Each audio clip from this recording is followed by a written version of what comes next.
All right, hello. Alexa, volume 4. Alexa, volume 6. Okay. Today is July 3rd, 2020. How are you guys doing? Brittany, sure, we're going to be having a draw here in about 10-15 minutes because we hit 200 likes on Facebook, so we're going to have a draw for a free reading. So you guys might want to stick around for that, maybe get your name in for the draw. Yeah.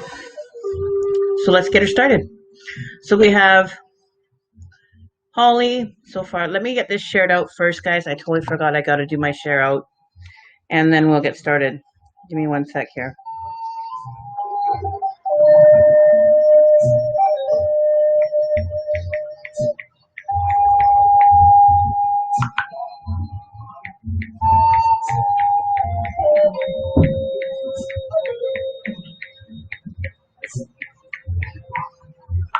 Okay, give me a sec here. I just got to get this shared out now. Hang on. While we wait for a few more people to come in. Hello, how are you doing? Welcome, welcome, welcome. Just give me a minute to get this shared out, guys, and I will, oops, get it shared out, and then we will get started.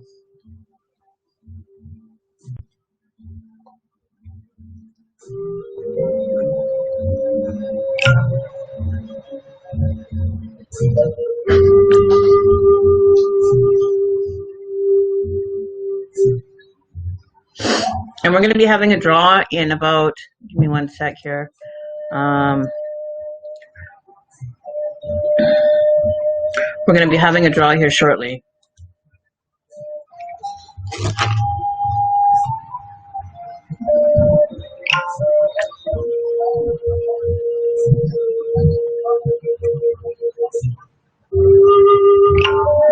And you guys are welcome to share the stream out as well, to whatever groups that you may be belonging to that you can share it to.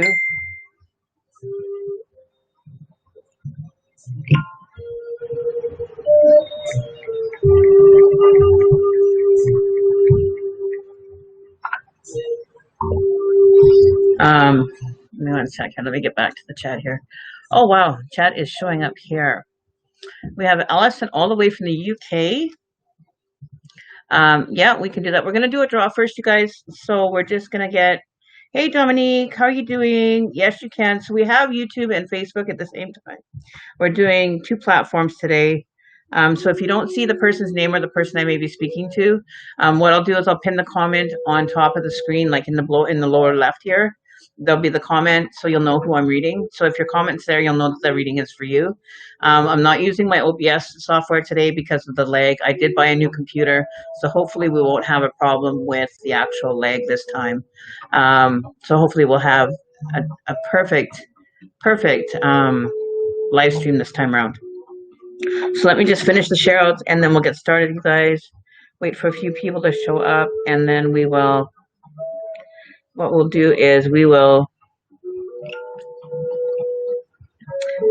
we will get busy with the live draw. So if you want your name put on the wheel, please comment. I would like to be put in the draw so that I can add your name to the wheel as I go through the comments, so I don't miss you if you want to be put in the draw for a free reading. If you want to be put in, let me know. And then when I ask you guys for your comments or questions, we'll start taking a list a little bit later, because we're going to do the draw first, and I don't want to end up missing anybody for the draw. So if you want to be put in the draw, please comment below, and we'll spin the wheel, and we will get that done.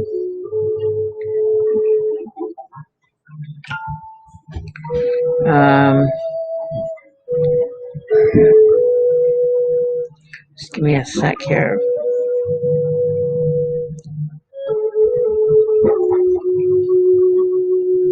And I usually do this under my personal profile, and I'm doing it actually under my page now, so I'm not going to be posting to my personal profile.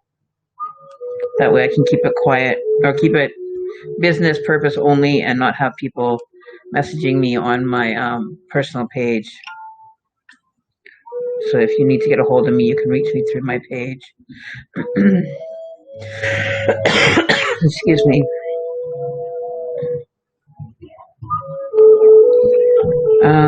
Let me see if I got them all here.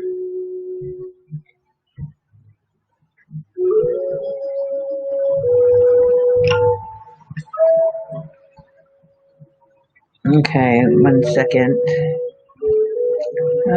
Dum-dum-dum.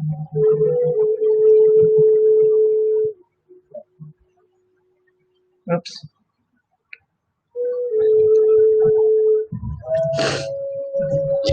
Okay, so we're gonna do a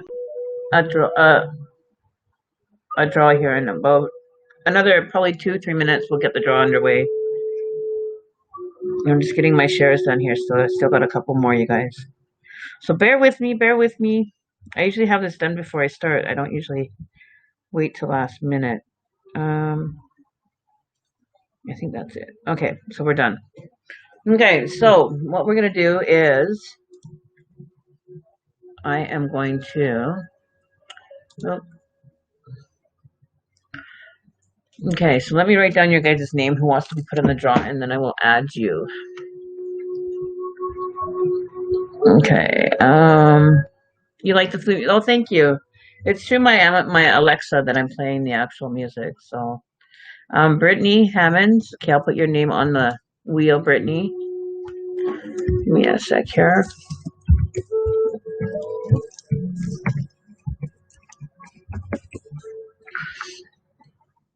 Okay, who else wants to be put in the draw? So we got Brittany Hammonds, Holly Laney. Okay, we'll put your name on the wheel, Holly.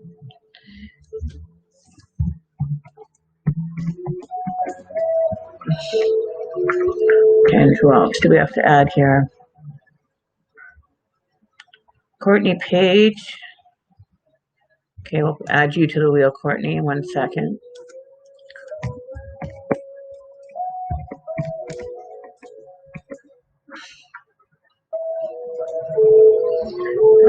Brandy Allison Dunn. Okay, I'll be quick as I can, Allison. I'm just putting people's names on the wheel right now, so just bear with me, love. Allison Dunn. Okay, so, and as soon as I get all the names in, I will be doing the draw. Brandy Bryant.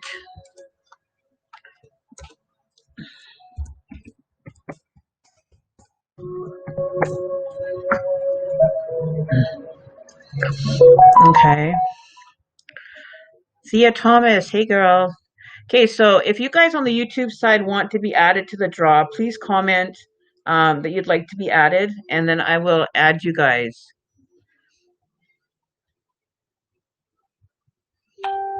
Okay, I'm not doing readings right this second. We're going to have a draw first. Okay, Thea, you'll be first. So I'll put your name down because you are a donation, Thea. Not a problem. And Kai Coco, you want to be added? It's a draw. What I'm doing is, because we had 200 likes and shares likes on my page from people, we're having a draw. And like I do that with my YouTube side. So when I hit like 200 subscribers, I'll have a draw. When I hit 200, 300, 400, 500, well, each time we'll have a draw. So each time we get more likes or more views or more subscribers on YouTube, we have a draw. But for this one draw is for the Facebook.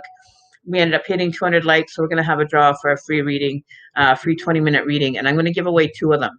Okay, so one for YouTube side, one for Facebook side, but everybody's name will be in. So this is going out to both the channels. So we're going to give away 2 for each channel that I am doing right now.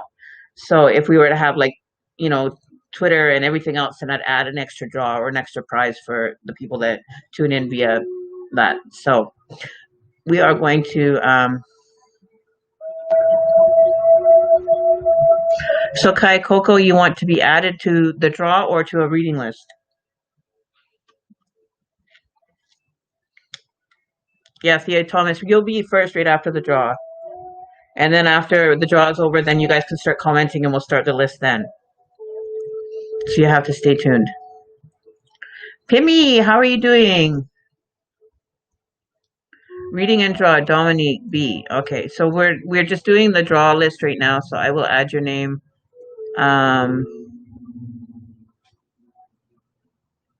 Thea Thomas, yeah, I can add you. And Dominique B. Thea Thomas. Thea Thomas. And Dominique.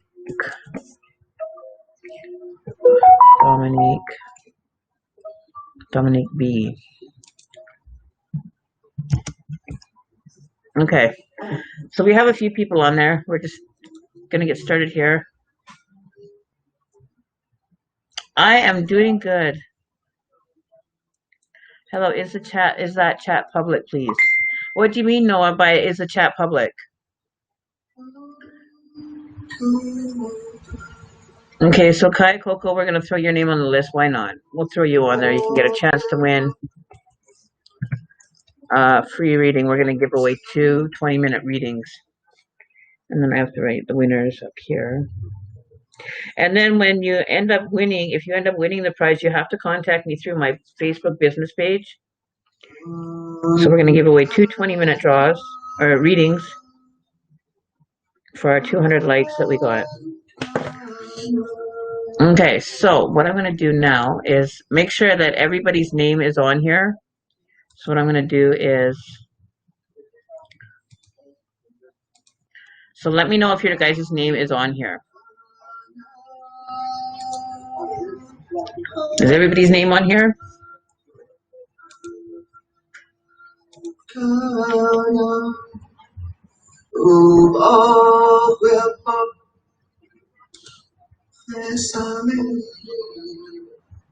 So let me know if your name is on there. Noah L. Yamini, you'd like to ask something but not publicly, please. You can send me a private message via my page or my profile, and I can read it, and then we could discuss offline after the live stream is done. If it's private, then we can do a private, session. We don't have to do it through the live stream, but you can email me your question or message me on Messenger through my page at Native Mystic Oracle where you're seeing this video, and we can discuss privately after the live stream's over, or maybe at a more convenient time, whatever works. So you don't have to bring everything publicly. It doesn't have to be public. So Pimmy, you want to be added, Pimmy, as well? Okay, so Pimmy P.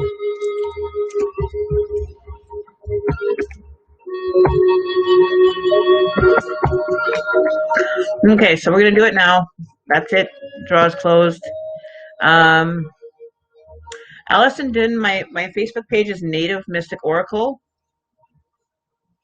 It should come up as being shared in the page. It'll have my business name on the actual post, so you can find me there. Okay, so we're going to do a spin the wheel, you guys. And I wish you all luck. And this is for the first 20-minute free reading.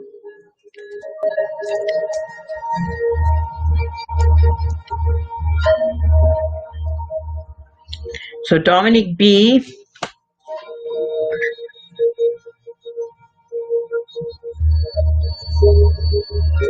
And I believe you are, so we'll take your name off. So you got the first one, Dominique. Congratulations. My name is Karen, but my business page is Native Mystic Oracle. Okay, so everybody, first one was Dominique, so congratulations, Dominique.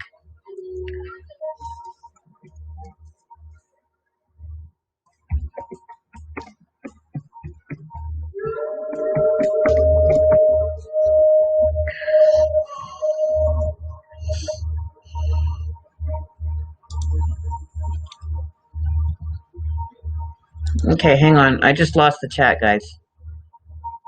Hang on. Oh, why is chat gone? Oh no, I just lost the chat, guys. I just lost the chat.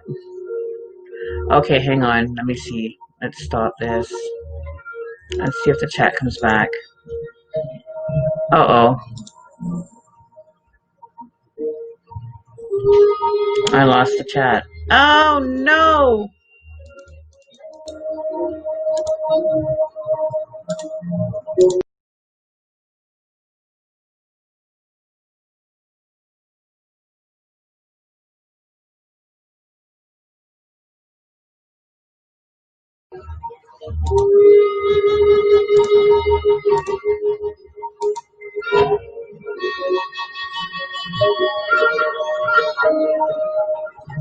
Oh Lord.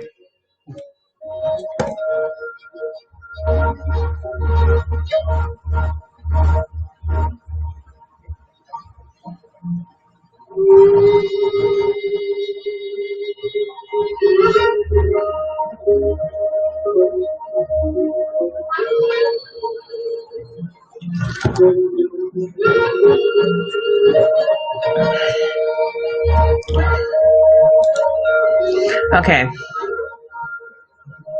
Okay, so you guys are still there. Phew, I got you back. Okay, so we're gonna do another one.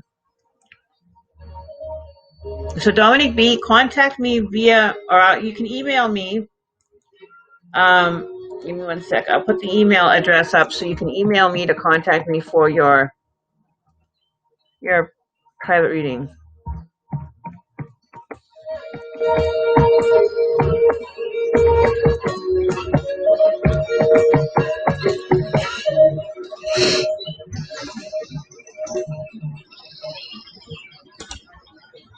So that's the email address to contact me for your free reading. Or you can contact me via my page at Native Mystic Oracle on Facebook.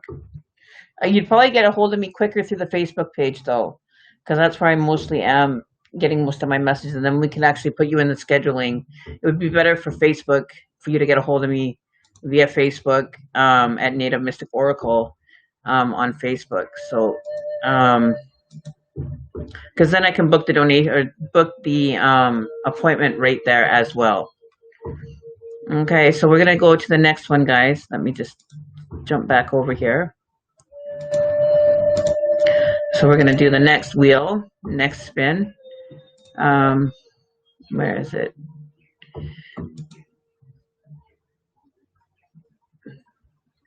We'll go 20 seconds. Okay, so here we go. We're gonna spin for the second prize for, hopefully on the Facebook side somebody wins. So the next winner is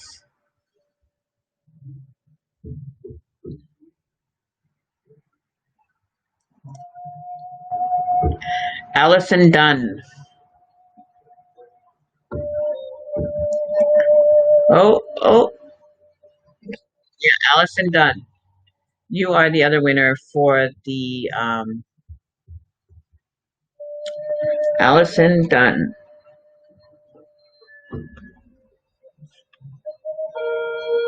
Congrats. Dominic B, yeah, you can email me. I'll give you my personal email. Give me a sec here. I will put it on. Oh. Actually, just email me at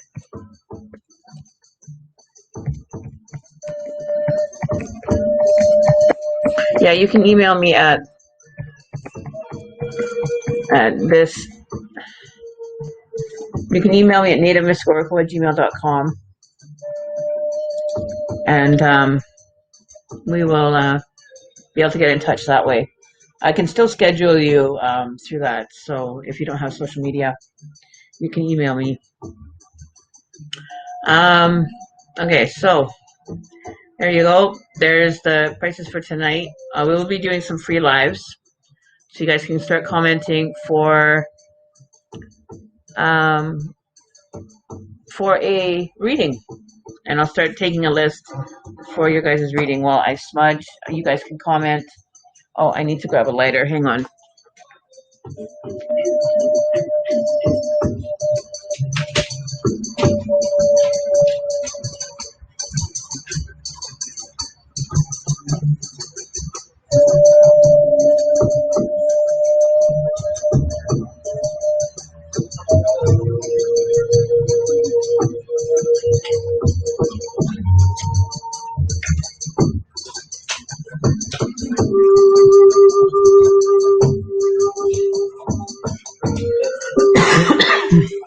There we go. Okay, so we'll get the smudge started. You guys comment, and we will start doing readings.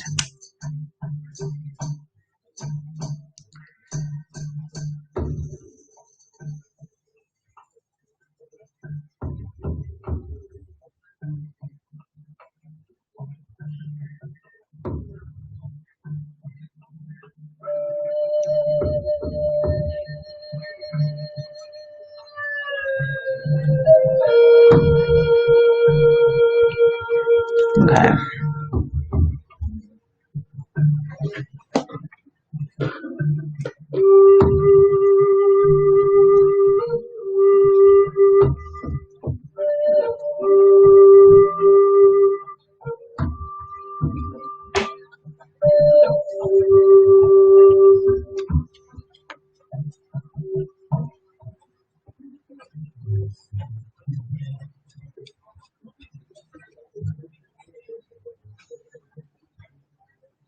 And a little bit for you guys. All right. So just let that.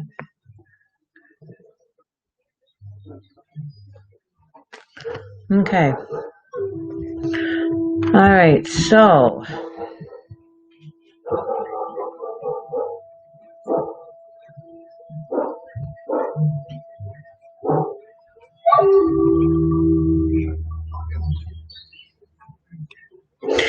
Yeah, you can have a quick reading now and then save that one for later if you'd like, Allison. That's fine. I can pull a couple cards for you. Okay, so, or do you want your free reading done here? Because I don't have time to do a 20-minute reading here today. We're just trying to keep it like to 5-10 minutes. So if you want to take a free reading now, you can, by all means. You're more than welcome to, and then save that one for a later date or whatever. That's not a problem either. Okay, so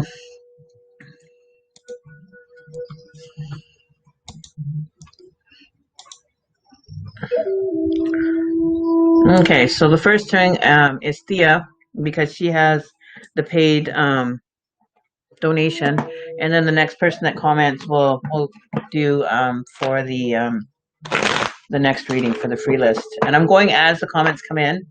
So if you comment and you have your question already there, then you'll end up getting there faster than asking if you can have a reading and then posting a comment. So just post your question, and I will go through each individual person as we go down the list. Okay, Sophia, I'd like to know more. Oh, hang on, we forgot to do the cards. My God. I forgot to smudge the cards, guys. Sorry. I never do my sessions without smudged cards. I totally forgot. I totally had a brain fart. Total brain fart. Total brain fart.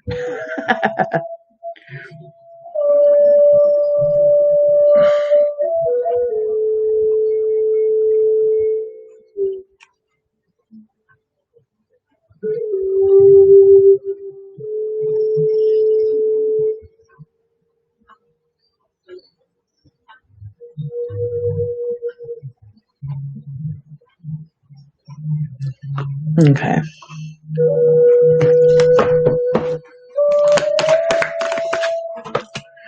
Okay, so you want to know about love for Thea, please, Spirit. What is the messages in regards to love for Thea?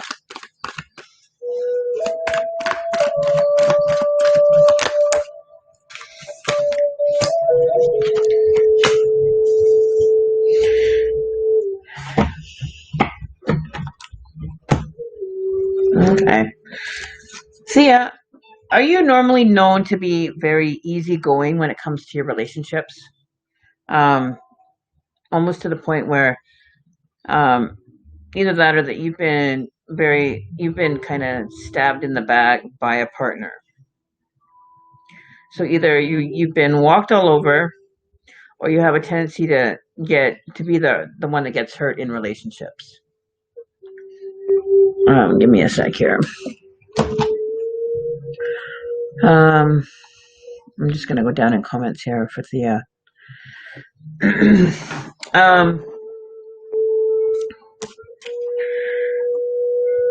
or if you're in a relationship now, it's not marriage potential relationship. If that's what you're wondering, if this relationship is going to be, suitable for marriage or for a long commitment. Um, I think that in this relationship that you're either being taken advantage of or you're being mistreated in some way or another. Okay. Um, no, I'm drinking iced tea. It's iced tea. I love iced tea, lemon iced tea. Um, so there's something that needs to be recognized or acknowledged in that area of this relationship if you're in a relationship right now. Um, there's something that needs to be, some attention needs to be paid to, or you need to recognize these things going on that's happening within this relationship that you're currently in. Okay, so there is some hidden knowledge. There's something that's not being shared or that's being not divulged to you at the current situation.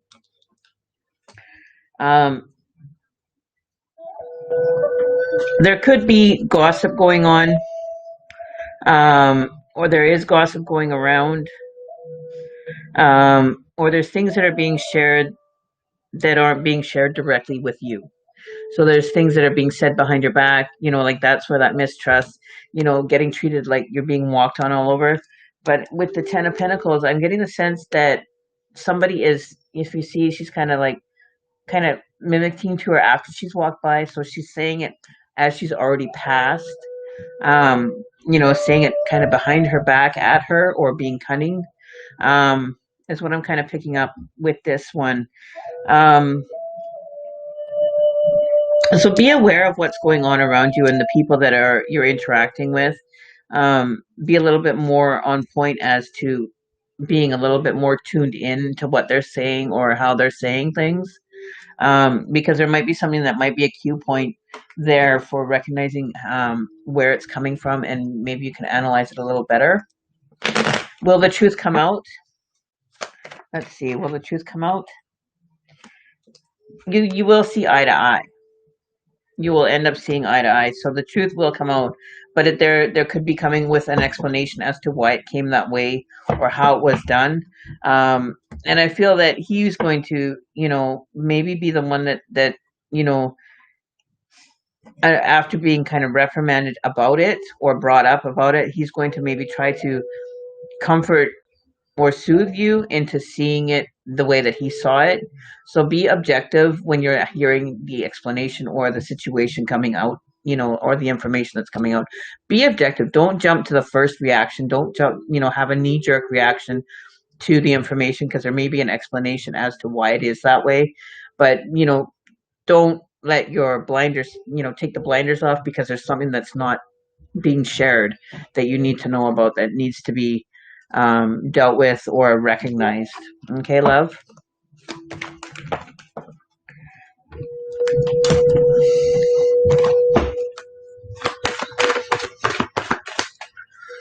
So there definitely will be some discussions pertaining to that, and I think that it'll be along the feelings of humble, apologies. So this could be either with the relationship or it could be a personal relationship, but there is some sort of relationship that's going on um, that needs some recognition or noticing of the way that things are operating, and you feel there's a secret. um I get that sense too, like myself, like there's something that's being hidden, especially with the high priestess coming in. There's hidden knowledge, there's stuff that's not, that could, if it was known, would benefit the situation, you know what I mean? Like the information that's being withheld is pertinent to the situation that's going on. It's relevant to the information that needs to be, kind of brought forward so that you can make, a better sound judgment call, or, it's kind of a sneaky kind of, if I leave this out so that I can achieve what I want, then it's not going to hurt anybody. You know what I mean? Should you stay with him? I get a sense that there is a bit of humbleness coming through when he comes out, and it comes out, there's going to be a bit of um, humbleness, but not the kind of humbleness that, is like genuine. I think it's more, because he got caught kind of humbleness, but, it's not like a genuine one. It's not like automatically go there and really know that you did something wrong. I think it's kind of like he's going to be aloof about it and not really knowing that he's gone and done harm or has caused the situation. He's going to be like, oh, I'm sorry. And it's just going to be the end of it. It's not going to be any, emotion tied to it from him, I don't think. Um, but he might just play on it just to, keep the situation going. More because he got caught. He's not going to feel really overly guilty. I think he's going to feel more bad that he actually got caught doing whatever he's doing. You know what I mean? Not so much that he's genuine in, not knowing what he's doing. He's quite aware of what he's doing and how he's operating. And to get caught would be, a downer, but it wouldn't be the end of the world to him. You know what I mean? Um, well, it all depends on what are your limitations. I don't recommend, excuse me, the sage smoke. Um, you know, it depends on the situation. Now, I'm not going to get too personal because this is, some private stuff that, you don't want to be advertised. But let me just give you some examples of what I would do if I was in the circumstances. First of all, if it's an issue of abuse, physical, mental, or any type of abuse going on, leave. It's not worth it. They're never going to change. They're not going to realize what they're doing. They need help. They need counseling. They need to get things right with themselves first. If it's cheating, for me personally, I would take a break to figure out if this is really truly the person I want to be with. I would never, first of all, get involved with somebody that if they had an affair to get to me on the person that they're leaving and had me as a stand-in until they left that partner, I wouldn't date them, first of all, because they'll probably do the same thing back to you. They'll probably end up having somebody already set in place before they leave you. Number three, if it's just, a falling out of communication, you can get communication back. You can end up tuning back into each other. So if it's just that you just kind of drifted apart because you were on different kind of directions at the time being, it's easy to bring it back, But if it's cheating, abuse, I would really think twice about it. I wouldn't, give it a second thought if it was abuse related. If it was cheating, I would find out the circumstances as to why. You know, like if he just said because I felt like it, well, that's not an excuse.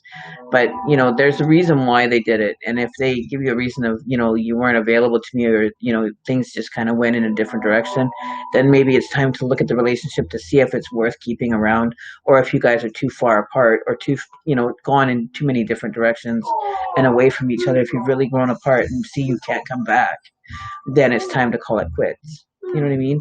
Um, is it good? Is it bad or good? I think it's. I don't think it's anything serious like that. I think it's more of, you know, information that's been left out that wasn't really feel. He didn't feel it was relevant to, you know, the situation. So they say like, let's see, it's an example of, um, you had plans to go away and be with your family, you know, and he ended up having to make plans. He got called into work or whatever. I think it's more of a miscommunication or a crossing communication. I gotta move this out of the way, guys. Sorry. It's scanning. Okay.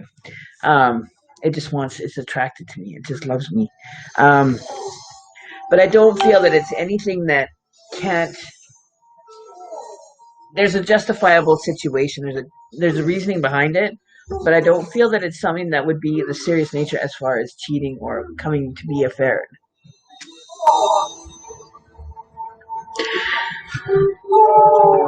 Okay, so he said he's cheated, but I've caught him talking to women. He says he stopped. Well, you know, if that was a circumstance, and for me personally, I would give him the benefit of the doubt and hope that he doesn't. Like that, you know, talking to other women, you know, depending on the, you know, the circumstances that it was survived. Like if he was trying to instigate, you know, cheating or instigate a relationship with someone else, there's got to be something that you need to look at within your relationship for him to have to go and look outside. So if there's like a lack of communication or a lack of availability on a communication level within the relationship, that he's having to search outside the relationship for that attention or that situation or that feeling that he gets from talking to other women that he's not receiving at home, you guys need to sit down and discuss it and figure it out as to why he would want to walk and go to another person that he's not getting at home. You know, there's something that might be missing in that dynamic, you know. um, so I would recommend, you know, sitting down and saying, you know, hon, I know that we've talked about this before, you know, but I just need to have a better clarification as to what was the desired outcome that you were trying to achieve with it, and let him be honest with you. And it may hurt, it may kind of rub you the wrong way that maybe he was looking for sex, but if he can be honest with you and be front forward with you and say, yeah, I was looking to go and have an affair, there's something that needs to be understood within that dynamic in your relationship as to why that broke down and why he went looking for something else. Were you not available on a sexual basis for him, for his needs that he wants, or that he wasn't available to your needs? You got to get on the same page if it's a sexual thing, and figure that out. So maybe doing some counseling, but if it's something, yes, you said that he's been looking outside the relationship on a sexual level, is what you're saying.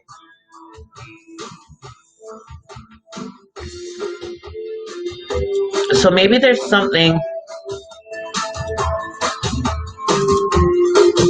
maybe there is something that's going on in the dynamic in the bedroom that needs to be reflected on for you guys. Maybe there's something that's not connecting, or you're not being able to connect there.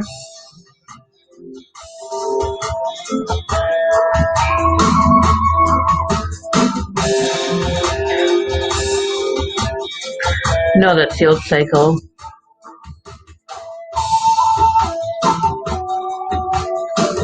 So you guys are in a better place then. Like, have you guys, because that ten of Pentacles also is the ending of cycles as well. That could be representing the ending of that cycle. That the newness is there. That you don't have to worry about that coming in.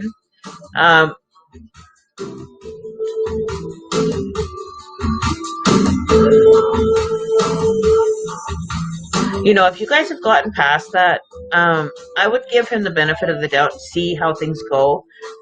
If he does do it again, then it's up to your discretion to deal with it in whatever manner you feel necessary, that you feel comfortable with doing. If it is conversations, there's a limit to the conversations that he's having or the situation that he's having with these women. Um, but if he said he hasn't, and you haven't seen anything that would kind of classify that or justify it, but if you can't allow him that space and to let him be in that relationship, to not have it happen. Oh, I just lost the stream again. Hang on again. I just got to refresh you guys. Don't go anywhere. We're coming back. Right back. I just got to reload because I lost the chat messages.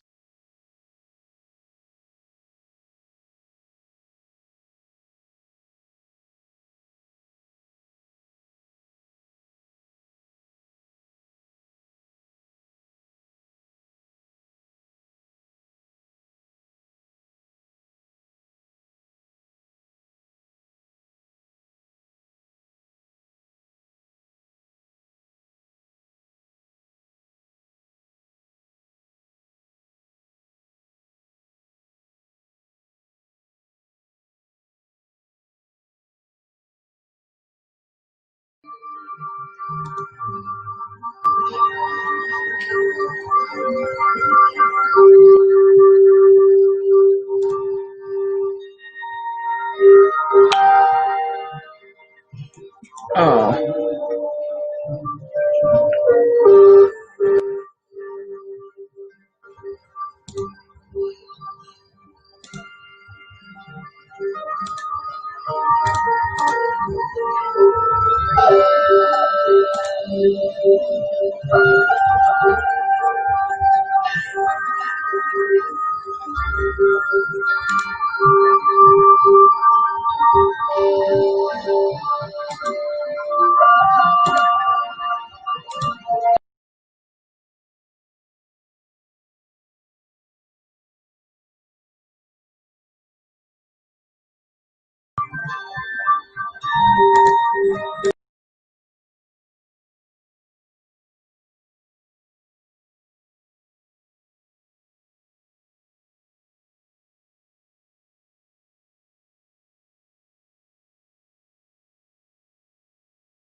Okay.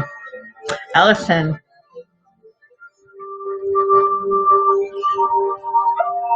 No, I'm not. I lost the chat comments. So I tried to refresh it right away, but I had to switch my Wi-Fi so that I don't get disconnected.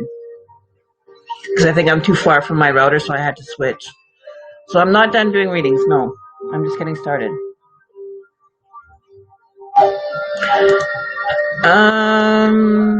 Saturday for my that okay, I hope. Sorry. I must go, and eyes are closing. It's 2:45. Angel blessings, love and healing. Yeah, not a problem, Allison. You can contact me. Either contact me on Facebook or send me an email, and we can get that done tomorrow. I have some openings tomorrow that I can put you in. And your whereabouts are you, Allison?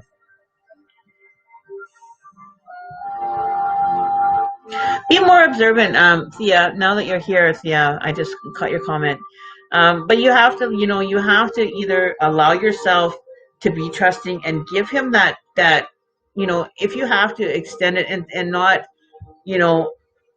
like for me, I used to have like really bad trust issues because all my partners used to cheat on me. But then I got into a relationship and I said, if they're going to cheat, they're going to cheat, you know. But first of all, I didn't get with someone that has a history of cheating, that, had preconceptions of cheating in this relationship. Um, there were certain situations where, yeah, there was, you know, nothing infidelity wise, but, things that were happening. But it never really, it was something that I had to get over myself. I had to release that wanting and that feeling of mistrust, because as he used to say it, and he used to tell me all the time, I am not them. I am not them. And him meaning them are the people that had cheated on me before. And it took me a little while to kind of process that. And it's like, you're right, he's not them. So why am I treating him with the ghost of my past and allow him, some freedom? So now it's like, he goes out, whereas before I wouldn't want him going out. I didn't trust him to go out. I didn't know who he was hanging with because of the past and the ghosts of my past. So I learned to say, he's gonna go out. If he's gonna. But at least we have enough communication that he would come back and say, I screwed up. I made a mistake. But I know that now I can trust him enough to say, I don't have to worry. I don't need to worry, because he's not going to. We've been together 6 years and he's never, so, you know, and I had to be comfortable and secure enough in myself. I was a very insecure person before. Because I always thought there was something wrong with me. There's nothing wrong with me. It's something that's in the dynamic of the relationship. So never take it and own it personally. There's something within the dynamic of the relationship that kind of went off, or there's something that needs to be spent some time focusing on within the relationship. It's not that you're bad or he's bad. It's something within that dynamic that kind of was not connecting. Okay. So I never say leave. I never say go do your own thing unless it's something severe like abuse or something. Then I will say then go. But if you can work through it and get past it and figure it out and make it so that it doesn't happen again, and come together and say, hey, we need to figure this out. We need to understand why we're doing this. We need to understand why this is going in this direction. What am I not doing in the relationship? What is my part that I'm not doing that is allowing you to feel neglected or feel that you need to search somewhere else? Am I being, inattentive to your needs and you're being inattentive to my needs? So you automatically grow apart. Because if you're not getting from one partner, you're not getting what you need, you're going to go looking somewhere else until you can find what you need. You know what I mean? So there's something that's lacking in the relationship that needs to be focused on. Okay?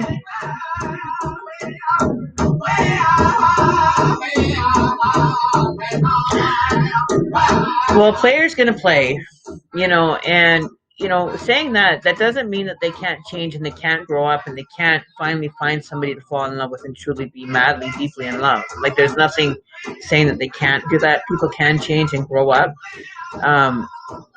You get bored with it after a while.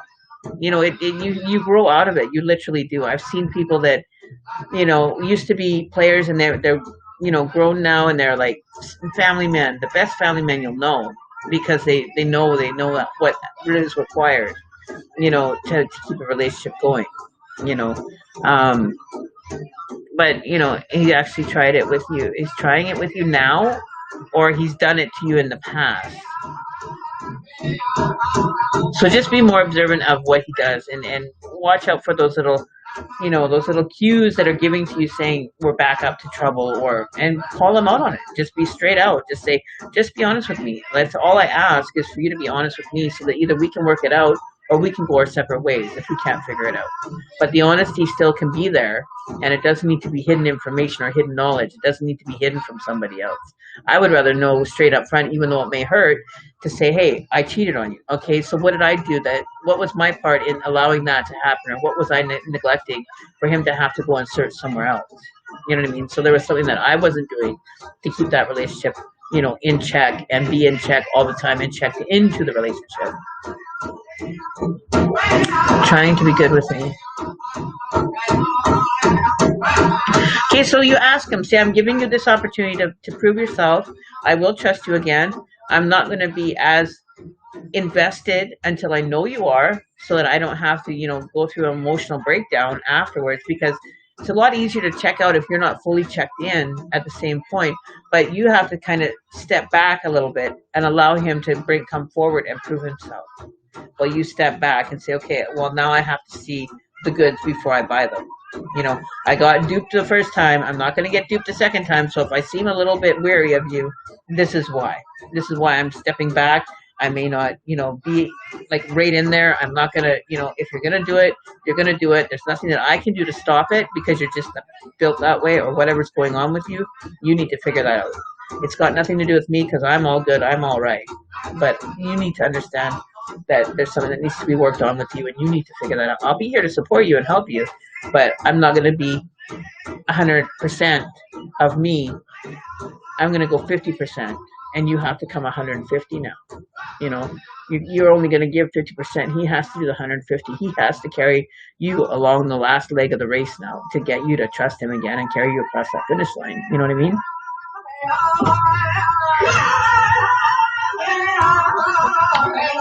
But don't let him think that just because he's being good, that gives him like a little bit of leeway to be able to sneak out around. You know what I mean? Be very observant and be aware of what's going on with what he's doing. 110%. Don't give him a mile to, but give him enough leash that, if he's going to do it, he's going to hang himself with it, and he's going to have to explain that to himself and understand that, you had no control, but you let the leash go and he did what he did. You know what I mean? You don't have to hold him on a leash and say, no, I'm not going to let you go here. I'm not going to let you go hang out with them. I'm not going to let you go hang out there because it's a risk area. Let him go. If he's going to do it, he's going to do it, or he'll find a way to get to that point to be able to do it, regardless whether you hold the leash tight or you let it go. He'll find a way to get to that point, regardless. So you don't even have to hold the leash. If he's going to go, he's going to go. If he's not, he's not. That's all you can do.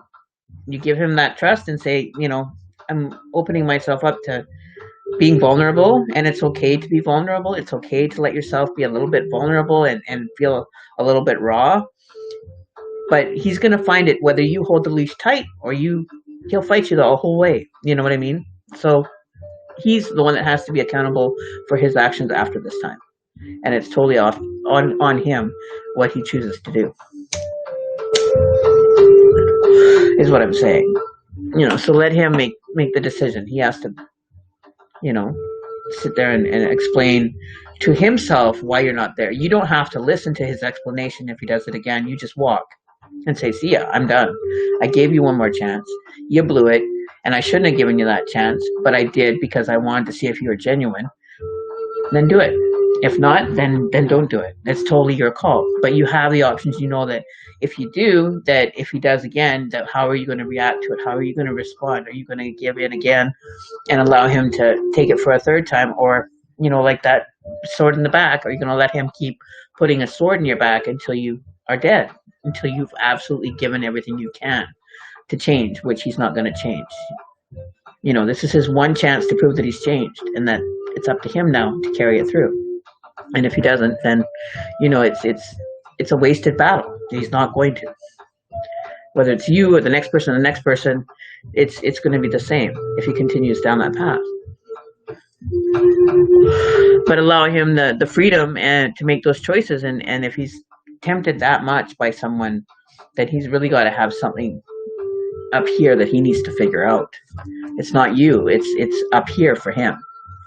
Something that is just not enough for him, that he needs more, but can't vocalize it and be safe vocalizing it in the relationship to you, so that, if he's interested in going and being with someone else for entertainment, what entertainment can't you give? Are you not giving or meeting the needs of that entertainment level? Are you like restricting yourself? Are you what's the word I'm looking for? Are you the type of person that likes to get frisky in that? Is that what he's looking for? Is he looking for a more intimate, more, stimulating experiences, role playing? There's different things that stimulate them, So if you're not willing to accommodate those kind of entertainment values, then maybe there's something that you need to either maybe experience or not experience that you don't want to. Then you have to voice that out so that he knows what your limits are and what you're willing to do and what you're not willing to do, where you're willing to go and stuff like that, and have that communication, right? So it's an exploration that you're doing with your partner. You're not exploring with your partner. They're going to find somebody else that's willing to. So you have to either take yourself and be a little bit more invested emotionally, physically, mentally, and kind of shake that shell off or drop the guard a little bit and experience, you might find that you are enjoyable. You know what I mean? It was more about how he felt like was treated by me. Oh, so he didn't feel that he was being treated right by you? Okay. See, I do a reading and then I kind of give you kind of some outlines and some possibilities of outcomes and suggestions to be able to do it. Communication, my attitude. Okay, so I can relate to that. I know that I had a really sour attitude and I was just miserable and stuff. And I did a lot of work on myself, to be able to get that, I've changed from that so much since. Oh, that's good. So you're doing your part. You're checking in and you're doing what needs to be done on your end of the scale to keep that balance in check. So that's good. So you're not just keeping it all on him and he's doing this and he's doing that, because I do readings and I hear a lot from the one-sided relationships where he does this, he does this, he does this. But then when you take a look at the other person that's complaining about the other person, you look at them and say, well, what is wrong with this picture? You're not acknowledging that you have flaws, that you're perfect, that are affecting this relationship. So I always try to get people to kind of reflect on themselves and say, well, I did this to that and I invested this. Yes, you can, Mr. Maurice. You can send the payment through PayPal and let me know that you've sent it, and then comment sent, and I will do your reading next. It does. It takes a lot. And I've really awoken in this relationship that I'm in. And I was very closed-minded, very sheltered, very, set in my ways from the way that I was raised, that it was affecting. I was becoming exactly like my mom, and they ended up in divorce and doing things that, I only knew. I didn't know any other way to go about things or deal with things to be able to have a functioning relationship as well. So until I did that work and recognized that wasn't working, it didn't work for them. So why do I think it's going to work for me? Because it's not, you know what I mean? And it didn't. I ended up having a marriage fall apart. And now that I'm in a different relationship, learning more about myself and opening myself up to, getting to know me was a lot. I didn't want to know me, but I did. See, but that limits you. That you are scared, but it's like if you had. Okay, let's say. Okay, so basically you had fear. Okay, so you were fearful of trusting. It wasn't that you were scared. You had fear of trusting again, and that's a lot to work through. But if you don't experience doing that and having that kind of experience to say, well, because I touched the stove, I know it's not that the stove is hot, but that the stove, if it's not on, it's not going to burn you. So you end up going near the stove again.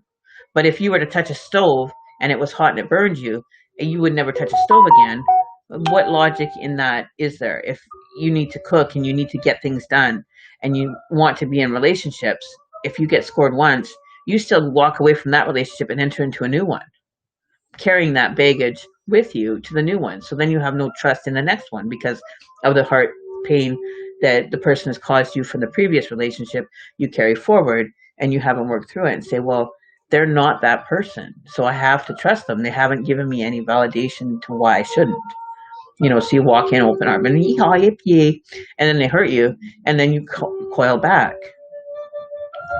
So that's why I said he's got to come 150% and you do 50. You know what I mean? You do your work to be able to trust again, but he has to do a little bit more work to get you to come out of your shell now. He's got to come to you and prove to you that, it's okay to come out. Like your parents used to say when there was a thunderstorm, you used to hide under the bed because you're scared of the lightning. And your parents used to come in and say, don't worry, it's just lightning, come and look. And then your parents would take you to the window and you would see it and it wouldn't come to you, but you were like, okay, I'm safe. Stop from going to that safe place that doesn't allow you to come back. You have to come back from it. Okay. Well, we did get the marriage card. jump out after I finish the reading. So it does have marriage potential, but your battle wounds, I just pulled another card. You guys have both suffered your battle wounds and is a little bit leery from moving forward. So you both have to accept, heal, and begin again. You can't just stop and feel bruised and battered, because they do heal. If you cut yourself, it's going to heal. You need that time to heal and renew. You know what I mean?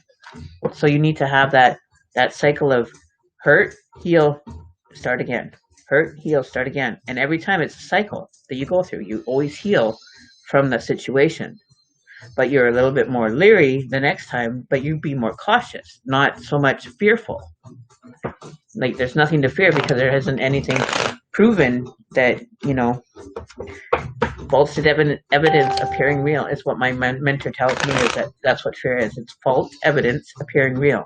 So because it's happened once, doesn't mean it's going to happen again. So is it really happening? Are you really doing it? And that's why you're fearing it? So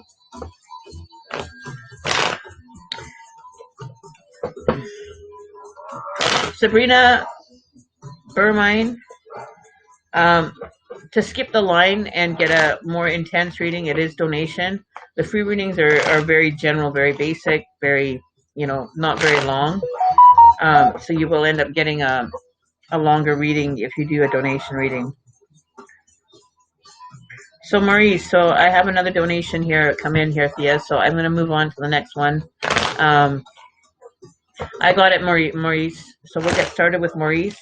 And Maurice is on the YouTube side, guys. So Maurice, can you post your question, please?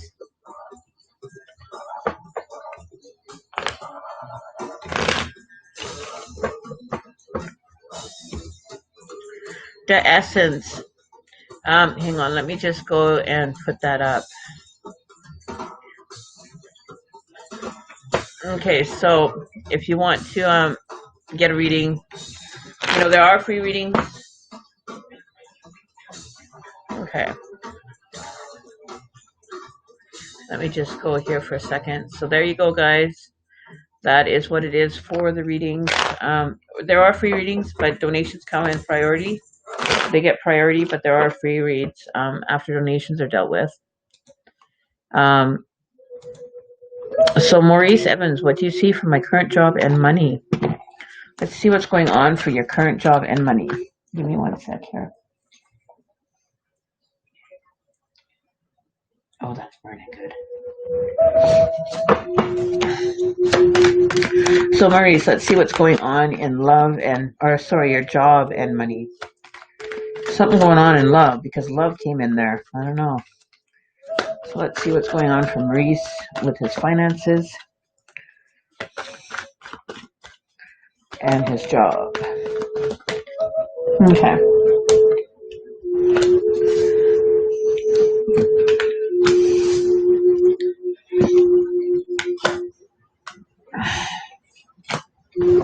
Okay. You have a pretty clear, easygoing kind of job. Like, you're not having to struggle with the job that you're currently in, but you're not tied down to it. Like, you don't really have, how would you say? It's not limiting. Like, your job's not a limiting job where it's, it's the only job that you'll ever have, or the opportunity for that kind of employment. Do you do like a lot of charitable or, being of service to others with your work?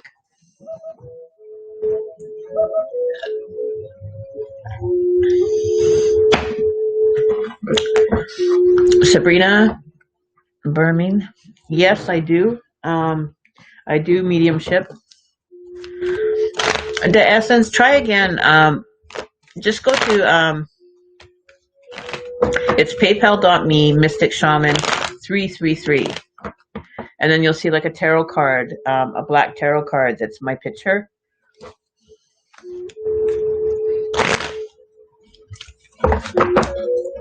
Let me just post that up. So job and money for Maurice. You're a mailman. So you're being of service to others is what I said, right? You are a service to others. You provide for others. You do for others. you're giving to others from yourself. So you're of service. You're in the service field of, um, in the service area where you're providing for others. Um,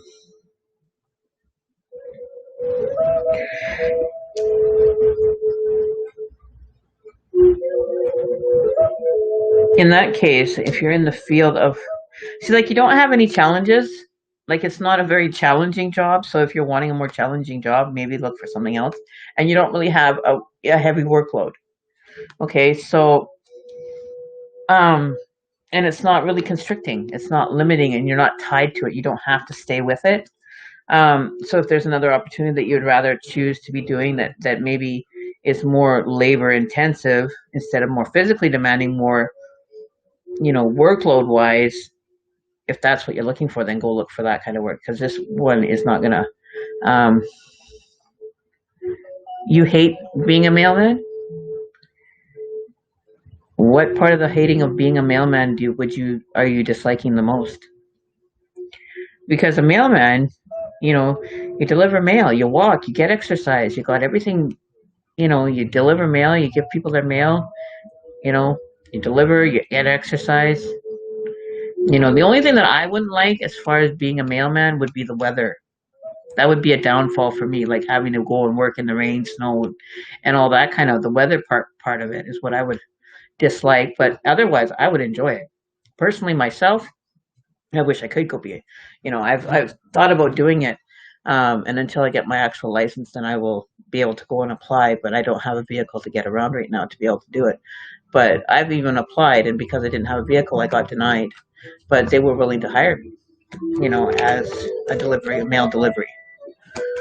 But I needed to have a vehicle where I could get it to work at 5:30 in the morning, right? I did change my name, Jojo. I'm doing good, son. So, I don't think that you're stuck to doing this kind of work. Like this could mean that you have other opportunities that can become available to you, but you need to get out and actually look for them and find out what you'd really prefer to do. Because, you're not having to face any real struggles with being a mailman. So it's not meeting you on certain situations or levels.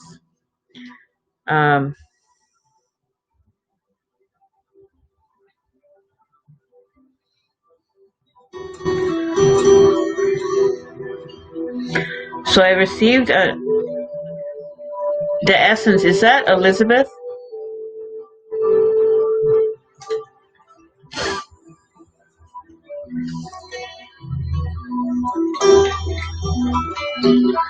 So you're not into customer service then? You're not the type of person that wants to deal with public and management, have to kind of be the middleman and kind of, you sound like you want to be kind of more your own boss, more doing your own thing instead of having to be told how to do your job. I don't think that you're, whereas me, I love talking to people. I enjoy it.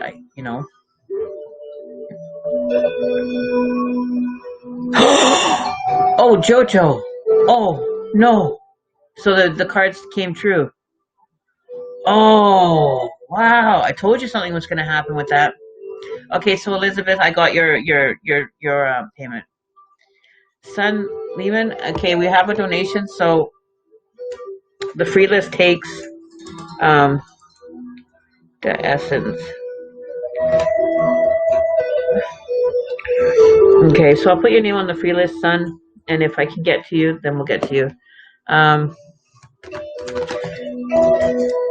Chrissy Chandler, I'll put your name on the list for liking and subscribing.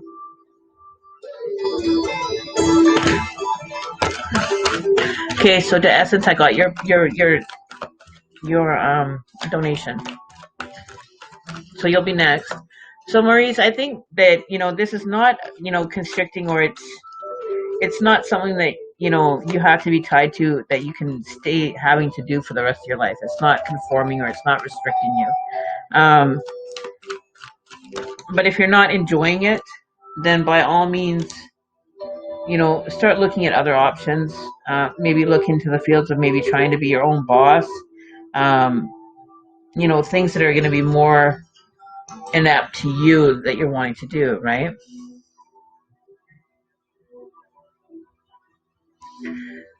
So okay, so now you got to kind of sit back and say, you know, right now is not a good time to make that change, like to just make an abrupt about change and an abrupt turn and head in a different direction.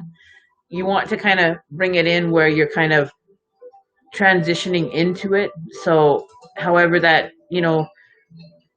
what skills that you can carry forward from this job, or that you have skills in doing, that would be able to create more more business for you in a more personal level. Um, well, you're not going to have to go through a lot of workload. Okay, so your workload is not heavy. Like, you're not going to have to struggle. So if you're looking for a promotion, like this is if you were not seeing a promotion, I would see you more in this direction where you'd have a heavy workload. You're not seeing you've got too much in front of you, like too much going on. But this one, I'm seeing it in reverse. So it's like your workload's not heavy. So if you're looking for what management level, have you applied for the promotion?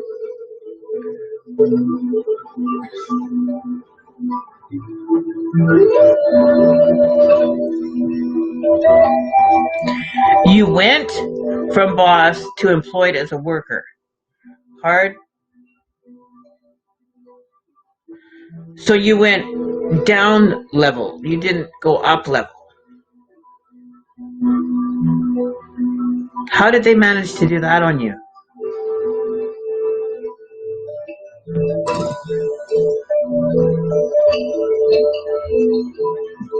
Okay. So you went down instead of up.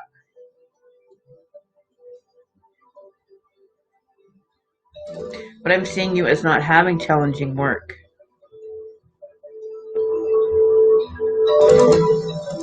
So you have applied for the promotion. You have math and management degree. Okay, so let's see here. Well, I can see that possibly if you apply for the promotion, it may not be made available. So it might be that you might be able to get in before it's actually advertised. So if you have a foot in the door with somebody that's in management that can say, there's a spot opening up.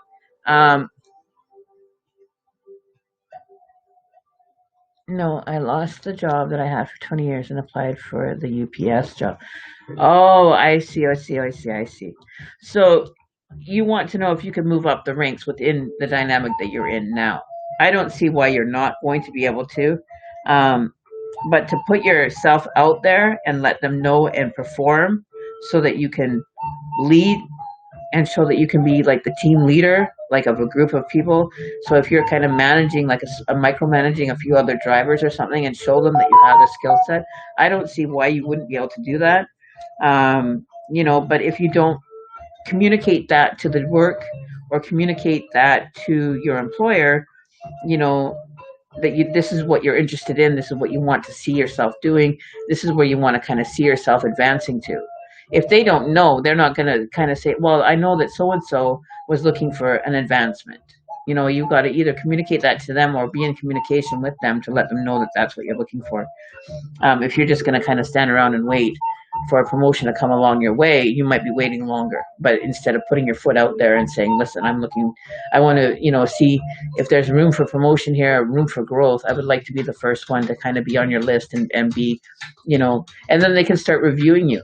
They can start looking at, your job, your job performance and everything, and start kind of be checking in and saying, with your managers, and saying, listen, how is this guy performing? Does he have the potential? Does he have what it takes to get here and here? And if you're getting a good kind of rapport with the other management, then because if you're having to deal with customer service, managers have to deal with all that.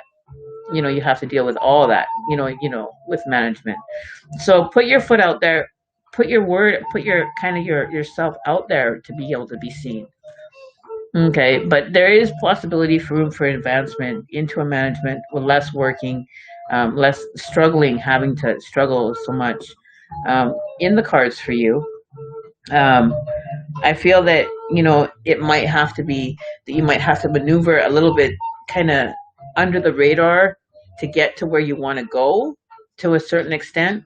But, I think that over time it'll be like you will end up performing where you're sending, workers, or you're sending, the task or the job, and you're directing, where it's going to go or who's going to go where. I do see that in the cards. But I think that it's going to take some footwork from you that's going to have to happen in order for you to get, you have to put your foot out there, put yourself out there and say, listen, I had intentions of wanting to advance with the business. I enjoy being here. Oh, hang on one sec, guys. Hang on one sec. I just gotta get my charger.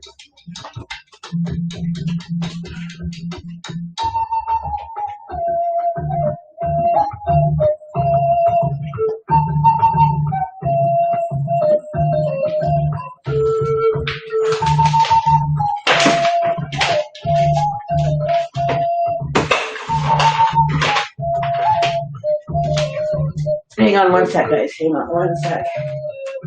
I just gotta plug my charger in before I lose you guys.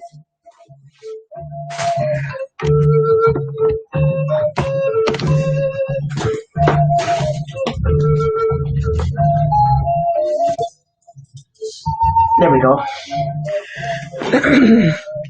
So put yourself out there, put your kind of ear to the ground, and take advantage of being kind of a forward thinking person, and say, you know what you want, you have a kind of an idea and a goal that you want to achieve. And I think it would be more successful with you putting it out there and going forward first.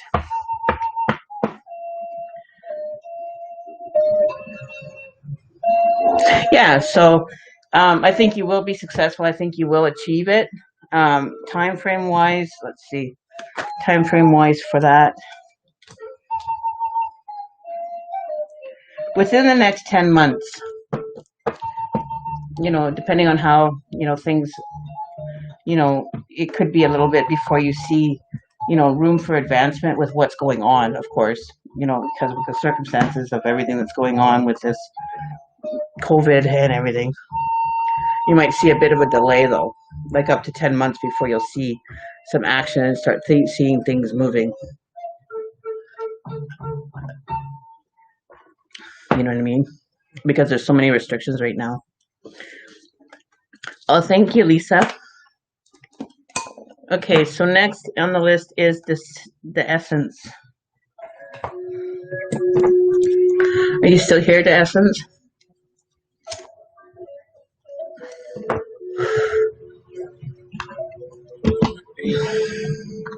You're welcome, Maurice. But I think that, give it some time. Give it about 10 months before you actually see some movement happening, or before you might hear something. So it's going to take a bit of time before you do. I'm not going to say it's going to happen in the next month or 2 months because of what's going on. We have to be realistic here, and you probably won't see anything for at least 10 months because we got a 10 card that came out. So anywhere from 10 months to a year before you'll see a possible advancement. So you might have to keep doing what you're doing for now, but that gives you 10 months of performance that you can be reviewed on, that you can keep giving your 110% so that you'll be seen, right? And it'll be like a referral, and your performances will be done. You'll be reviewed and be like, well, this guy went over the top, over and above and beyond to do the work. Okay.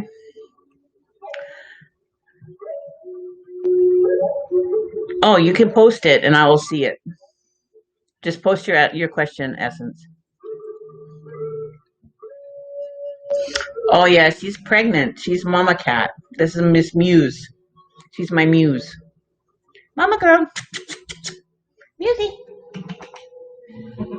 Woozy girl. Woozy. She's my baby.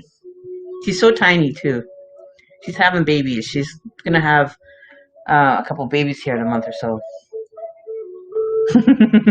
She's my little princess. She's my little muse. M-U-S-E. Because when she was little, she just used to roll around and play and just entertain. Now she's just old and cranky. She's just an old and cranky girl. Aren't you, Muse? Woochie. Woochie. Woochie. I see you. Moochie. Hey, Mooch. Notice.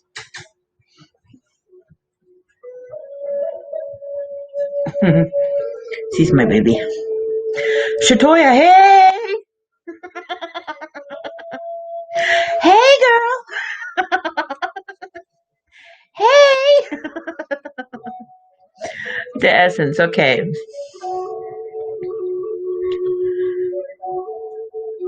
Okay, so going through a huge transition, and I want to know how successful that will be as I put up a hard boundary up and lock people out of my life.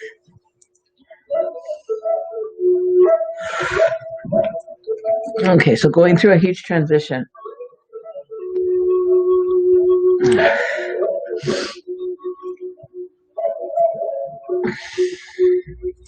Okay.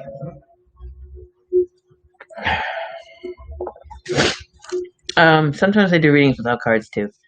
What I was wondering is this hard boundary that you put up, was it due to circumstances of situations that had happened with these people that you locked out of your life? And second question is, Alexa, volume 3.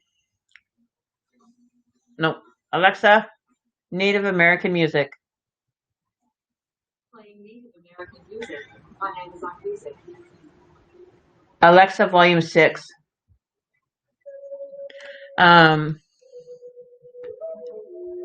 Shatoya, we can do that after. I'll put you on the list, Shatoya. There's 2 people in front of you, Shatoya.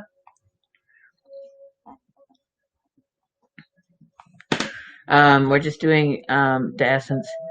Okay, so let's see what's going on with the cards. Let me see. The hard boundary.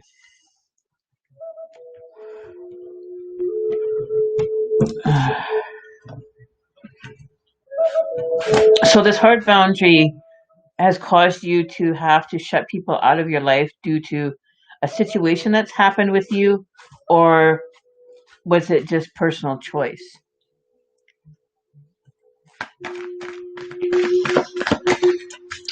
Indra Williams, I can put you on the list.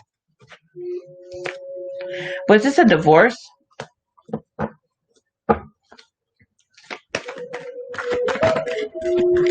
Lisa Lone, I can put your name on the list as well. So Lisa as after Shatoya.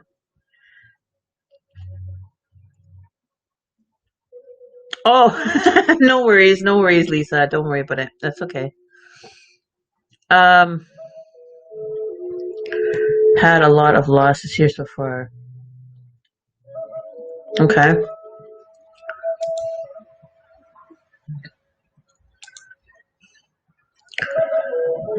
Let's see. Okay.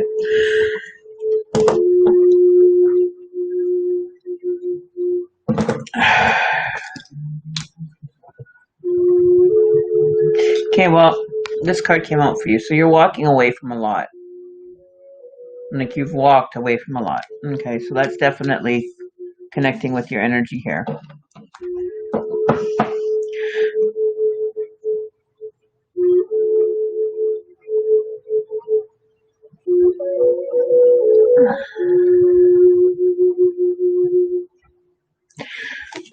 Okay, let me pull some more cards because I'm wondering if these ties.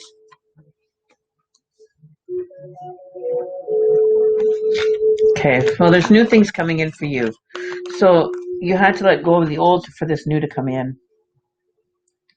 But it's not going to be a struggling time for you. Like your struggles are going to end up lessening. Like you're not going to have to deal with your head down and kind of stick to them, have to do a lot of struggling and a lot of hard work to get anywhere. This can be easier for you than you think. I think you're making it harder than it needs to be hard. Like there's a lot of healing that you may have done already that can alleviate your stress and the emotions that you're going through.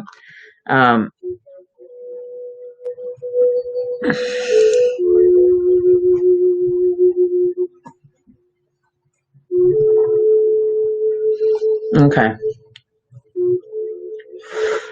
Wow. So I don't think these are hard boundaries. I think these are realistic boundaries.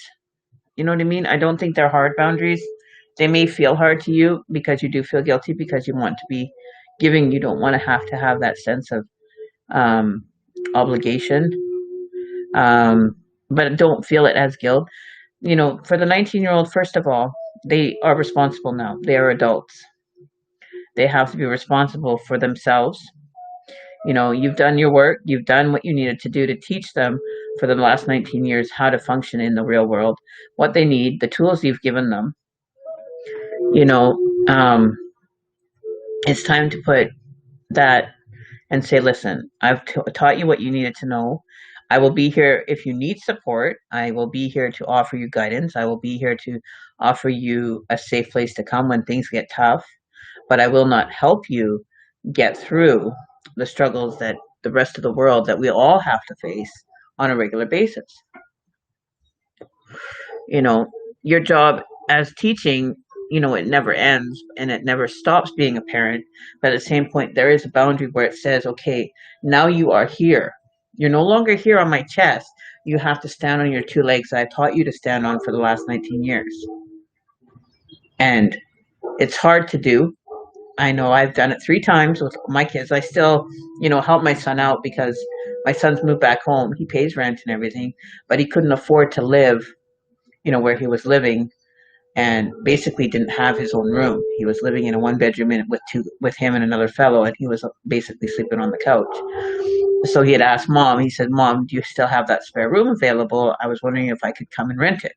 So first off, he came back responsibly as an adult and said, I'm still willing to pay my way. I'm still willing to take care of what I need to take care of. I will pay you rent every month and be responsible for bills. So he pays rent every month. He's still responsible that way. He doesn't live for free. I give him, because I pay my rent full and above, me and my partner. The rent's paid. So basically his rent goes towards food for him eating at home, or we'll order out or whatever. But it's contributing, right? He's still contributing to the household.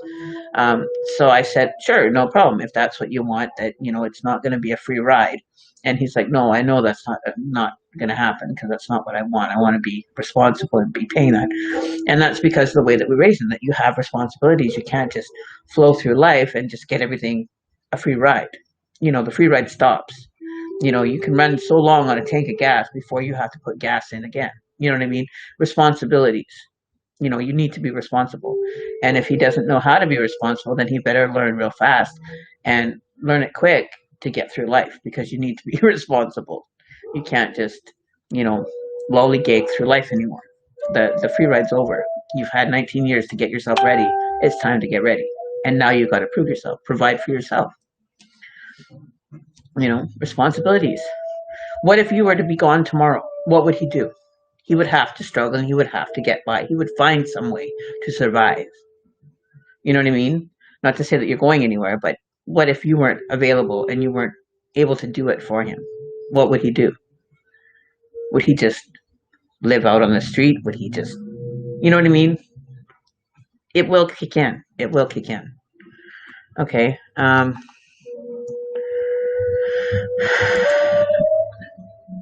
Will walking away be a good move, or will it bring more pain?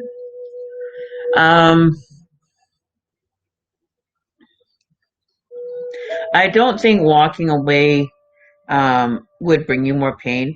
It may cause dis-ease for the time being, because it's an adjustment that you're going to have to make with having, the lack of this person or peoples in your life. It's an adjustment.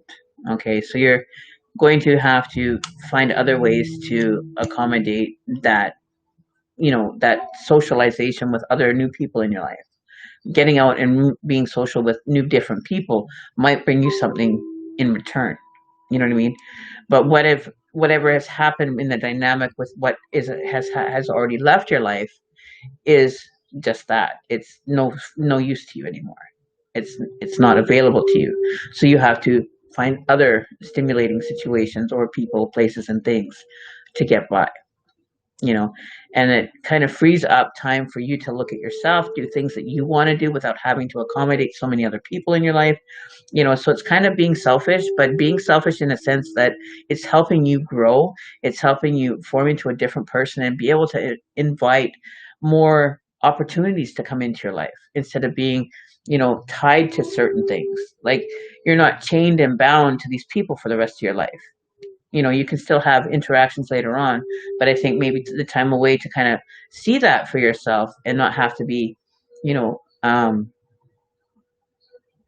tied to or shackled to, especially if they're negative and they're not bringing you any joy into your life. You kind of like, you take on that energy. You don't want to carry that.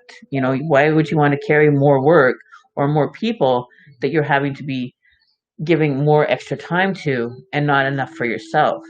You're wearing yourself out. You're just, you know, um, healthy boundaries. Yes.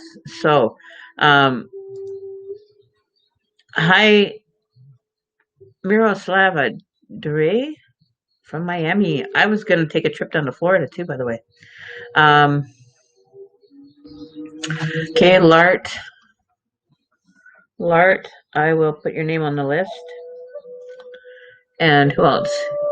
He is on the street. Okay. It is a very difficult place to be as a parent when your child is on the street. But is he doing it because he's hoping that you'll cave? It's tough love now. I had my son do the same thing to me and put me in the guilt trip of the lifetime, that it was my fault he was on the street, that it was, but didn't want to own the part that he had stolen from us. He had taken things that didn't belong to him and sold them for drugs, had a bad drug habit, and I didn't want it in my home. I didn't mind that he was smoking weed, but he was getting into more hardcore drugs, and I wasn't approving of that. So I asked him to leave, and it was hard to do, but at the same point, I had to allow myself that boundary to say, no, I am not going to be robbed blind, to accommodate his unhealthy lifestyle. And it was hard. It took him 2 years, and 2 years of living on the street and having everything stripped down and taken from him time and time again before he decided, okay, nobody's coming to save me. I have to get out of this. He would always phone me and say, Mom, can you help me out with this? I'd be like, no, I can't. It's not helping you. It's just enabling you more to being able to be in the circumstance that you are. And it was hard. It was, there were sleepless nights. There was moments where, we wouldn't have communication from him for like a month, and I would get worried that maybe he's gone and overdosed. But I knew in my heart that he wouldn't be stupid enough to do that. You know what I mean? I knew that he was smarter than that. He knows how to survive in the woods. He can survive camping and on a mountain for 2 to 3 weeks, just living off the earth. And I know that he can survive.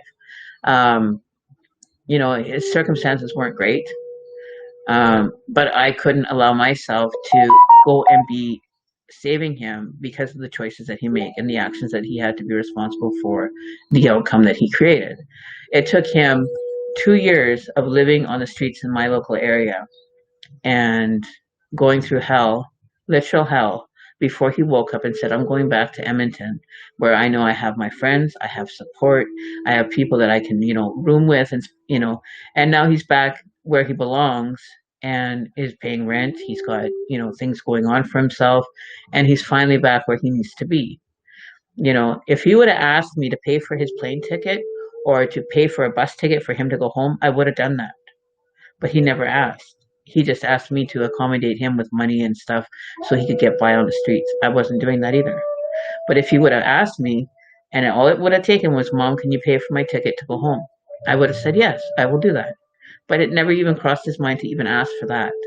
But he would ask me for money. He would ask me to come sleep on my couch for a night or two because he couldn't get sleep. I wasn't enabling more of the behavior. But if he would have asked me to pay for that ticket home, I would have paid for it.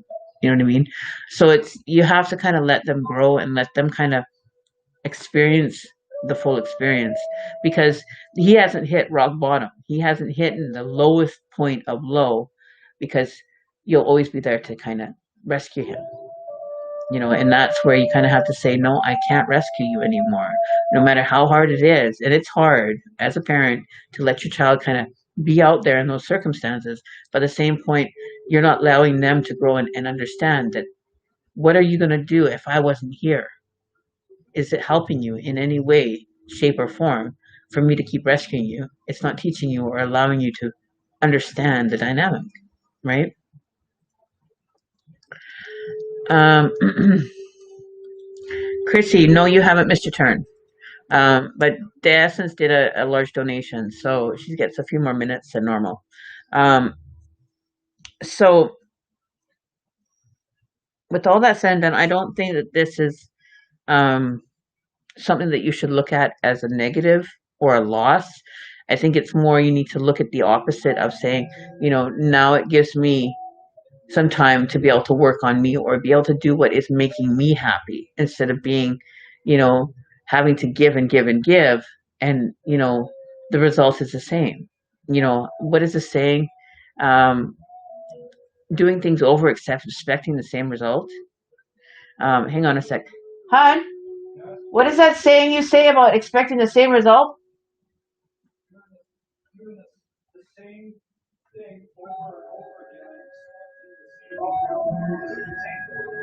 Yeah. So insanity, perfect explanation, is doing the same thing over and over and over and over again, expecting a different result.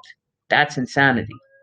So you're just doing insanity cycle of doing the same thing, expecting a different result that you're never going to achieve. That's insane. You know what I mean? So do you want to continue being insane, or do you want to have some sanity in your life where you can function and get through without having to worry and deal and constantly be energy deprived, you know? And it's hard, you have to take out those energy vampires, as we call them, and keep something for yourself. You're valuable. Don't give away all your value when, people can't contribute back to that value. Have the people that are going to contribute and give you something in return that you can. It doesn't mean that you have to take money or finances from another person, but have somebody that's going to give or offer you something that you can take and put in your tool chest to be able to use later. Don't have people just coming and using your tools, throwing them back in, and you're like left with, well, what has it got me benefiting? It's kind of a selfish idea, or a self-minding way, but you want something in return. When you give something, you expect something, but expectations lead you to, what is it again? Expectations lead you to disappointment, because you'll never get back. You'll be disappointed every time because it won't be what you want. So expectations will lead you to disappointment. So don't have expectations in the first place, and continue on and go and do things and do it out of the kindness of your heart and be of service and everything else. But at the same point, you only can do that for so long. If I was to go through my life and give away all my money, what is left for me to eat? You have to keep a little bit for yourself so you can get by. And then whatever you have extra to give, then you give. But make sure that you're taking care of, number one, that you have everything you need to eat, clothe, to survive till you get paid again. If you don't have anything to give, you got nothing to give, and you can't give. You can't donate. If you have something to give, you're going to get something in return. You're going to get the benefit. You're going to get information, or somebody will be able to say, oh, you helped me out this time. I'll give you I will do, like, for your donation now, you could contact me in 2 weeks and I would offer you a free reading, just because of the donation that you make. That's the way that I work. If, we're working both together and you're contributing to me, I contribute to you, I make a benefit to you, I will offer you a free reading if you make a large donation.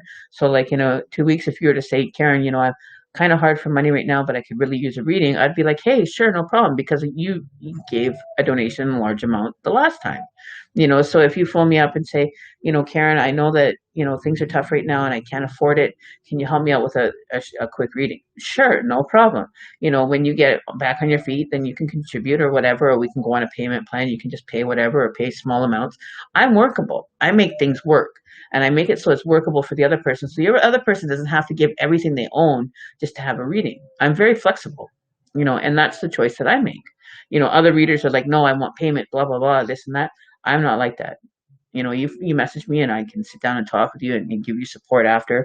It's not just a one-off and that's all you get from me. I'm here to offer me as a service, and we offer my skills and my gifts and everything to be available to you. That's what I am here for, not for myself. I'm here to benefit you, right? So I make it workable. And I have a lot of clients that, will message me and say, hey, Karen, I kind of don't have anything until my next pay, and they'll end up paying later on. But I give him, the benefit, extend my my courtesies to them, and I'm reasonable, right? I don't have any expectations. If I don't get it back, then that's one thing that I know that, this person can't be counted on their word. What happened to, the value of your word? Proving that you're a valuable person, that you have value, and that you can keep everything going for yourself, but make sure that you're taking care of number one first. You know, if you were to phone me and ask me, 6 times in a row for a free reading, I'd be kind of like, well, this is my time and energy I'm taking away from somebody else that could have that spot, that has a paid reading, that wanted that spot, and you're not contributing anything to benefiting the outcome, right? So I'd kind of be like, well, you've already had 6. If you were to donate in between there, that I wouldn't have a problem giving the odd free ones here and there, with my paid private readings, times. But I do give away free readings. I spend time here. I spend time, in my personal private time. I do free readings as well for people that can't, that need one, that can't get one right at that time or pay for one. I'm very flexible and able to work, right? But as far as dealing with that, it's a very hard place to be in. I can relate with you on that one. It's very difficult. It doesn't get any easier. But it's kind of like you have to kind of step back and say, I can't be here all the time. I can't keep enabling you to thinking that I'm going to save you. What if something was to happen to me tomorrow and I was no longer here? you know. But then on the other hand, you don't want anything to happen to him. So you need to sit down and explain that to them, that, there's got to be some contributions or some arrangements or some agreements. If he was to say, okay, I will pay you so much a month in rent, a couple $100 a month for rent, that'll cover his food expenses. If you've got everything else covered, then get him to pay for his food costs while he's living there, and you'll make him meals. Or, allow him to come and shower there. That's a limitation that you're putting, that you'll allow him to come and at least get cleaned up, so you can have communication with him, you have contact with them, but there's boundaries that, you have to say, no, I can't extort myself to be giving you everything free. You know what I mean? So he's got to learn. And, allowing him a free ride is not teaching him anything, really. You know what I mean? And it's hard. But, maybe there's some, conditions that you can meet with him and say, listen, we can work on this. If you want to be able to come home once a week and shower, I'm willing to offer you, to come home once a week, you shower, get cleaned up. And if you want to choose to be back out there, then that's your choice. But at least it gives him an opportunity to be able to come back and say, hey, this is a much better life. It gives him a taste of it to get him to say, hey, I'd rather be at home. It'll give him a wake-up call. And it's hard. Totally, I understand that. But, I had to be very difficult with my son. And now he's back where he belongs. And all it would have taken was, Mom, can you pay for my ticket to go back? And I would have said yes. But he was too worried about surviving and not seeing outside the box that he had put himself in. He couldn't see outside that. There was nothing but where he was and how he was living and what he was doing. There was nothing in that box that was helping him in any such way. Everything was outside the box, that he was too scared to reach out the box and ask for help. But he did gradually get off his own 2 feet, get off his ass and say, I'm going to do something for myself. I'm going to get myself out of this. You know what I mean?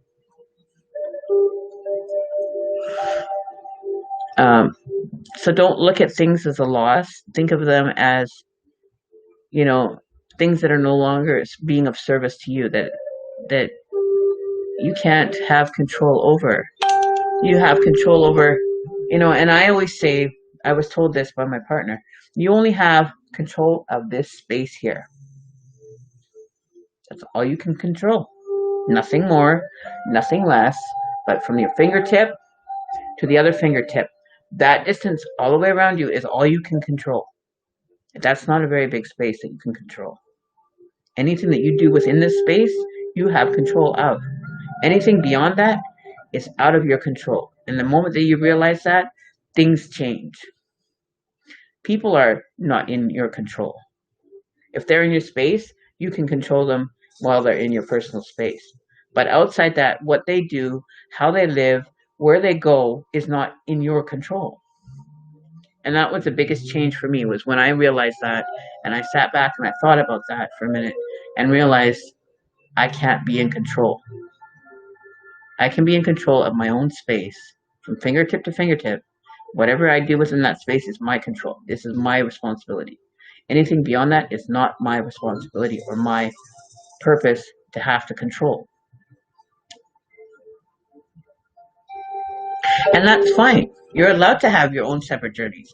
You do you, he does him, and you can communicate. You can come back and check in with each other, but you have to allow him to do his thing and say, I'm here as a support. I'm here to guide you. If you have a question or you're having a struggle, come here and we'll sit down and talk about it. I will direct you in the best way that I can, like I do with you.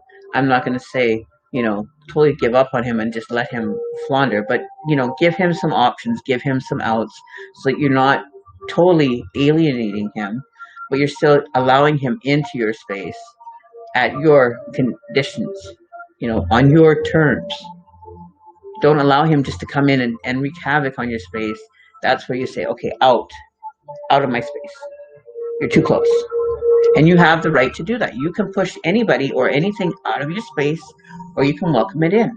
It's your decision. Your control is only the space that you live in, and it's from fingertip to fingertip. Outside that, you can't get anything to do anything for you. You know what I mean? But to welcome him into your space and allow him some time there, it's fine, right? If he needs help getting into a place and you can afford to help him get it set up into a place and pay his first month's rent, he's responsible after that. If that's something that you're willing to accommodate him and say, hey, because my partner and I had discussed this, and my daughter was living with me. She's back at her dad's now, and she had, had a falling out with him.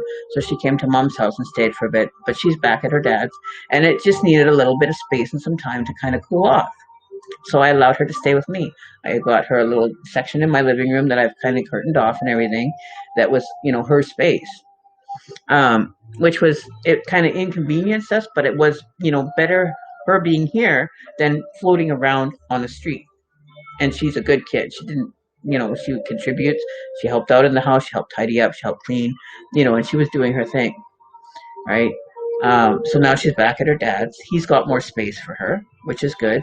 But if she was to ask me, say, Mom, help me get a place, I would have paid her first month's rent, her damage deposit, and said, you're responsible after this. You've got a month to figure shit out and pay your rent next month.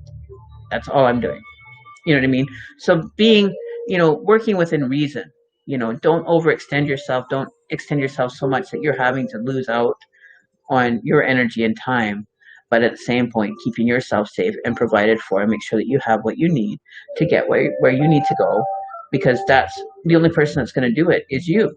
Nobody else is going to come in and say, hey, I'll pay everything for you for the rest of your life. We don't get it. We don't have the opportunity. If we do, that's a bonus. But chances of that happening are like, 1 in a million to pay your way. But you can get somebody to say, hey, I can loan you X amount of dollars. You just pay me back when you can. And this is a loan. If they don't pay it back, then you don't loan to them again. It's just like a bank. We all have rules and standards that we have to live by. If you don't want to live by the rules of, the general rules of society and general understanding of logic in life, then that's your choice. Go live and try to get by. And when you see that you're not getting anywhere, you're not achieving anything because you've ruined all those relationships or extended yourself and not been good on your word, then it's only you that has to be accountable to it, nobody else. So you just do you. And if you have,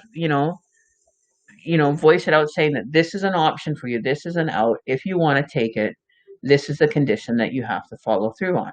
I will help you out on this one chance that you carry forward from there.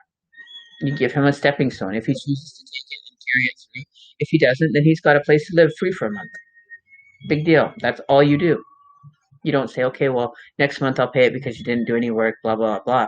You put the condition and you set it in stone. He has to be responsible. And it's difficult. It's tough love, and it is hard as hell. Sleepless nights and all, worrying. Um, moments where I would cry and I would panic, and I would get a feeling, a sense of, that he's in trouble. And sure enough, he was in trouble. Every time I sensed it, there was something that happened to him. He would phone me like within days and say, "Mom, this is what's going on." Like he would message me with sores on his feet from having to walk all the time. Never could sit anywhere for long. Was always having run-ins with the security guards and everything, and you know, um, and just the lifestyle itself. I don't know how he did it. I know that he went through hell, and I'm sure he's probably scarred from it. But it was his choice, and it was his decision to stay down there. He didn't want to walk away from giving anything up in order to be, living better, you know. And that was a choice that he made. And it was something that I had to live with, no matter how hard it hurt me. I had to live with that choice and allow him that freedom to be the adult. 29 years old and living on the street. There's something wrong with that whole concept of not wanting more in life. And now he's back up, right? Yes, it is. With the Ace of Swords coming up, your new battles are coming in, like your newness, the Ace of Wands and Swords. Um, it's newness from your side. I can do a quick reading on his and see what's going on for him. That if you talk to him or whatever, let him know that there's opportunities that are available to him. There's always opportunities coming and going. Okay, he's got the Ace of Swords too. He got the Ace of Swords too. Um, it doesn't have to be any struggles. If he's choosing it to be a struggle, then that's his choice. But it doesn't have to be this way. He has an option to be able to change it, and it's up to him to want to have that change. He needs to look at things in a different perspective. He needs to look at them and see what newness there is available, even if it's the slightest little thing that may not seem like very big or very extravagantly, amazing, or like a big, huge opportunity is not going to fall in his lap. It's going to be little ones, little opportunities that are going to help him kind of get a little rock to get across the lake. You might have to throw a few little opportunities in his path to get that one big opportunity to be able to step on that stone. And then you throw 6 more little opportunities to get you to that next stone so you can get across the river. You know what I mean? You build everything up. That's what we do. We build things up. We achieve, and we keep building more and more. That's where he's got to do. He's got to, look at the things that, the opportunities that are being presented to him and take advantage of the opportunities. And he's going to have the strength to get through it. He's going to have you to give him the strength. You're going to be a support to him.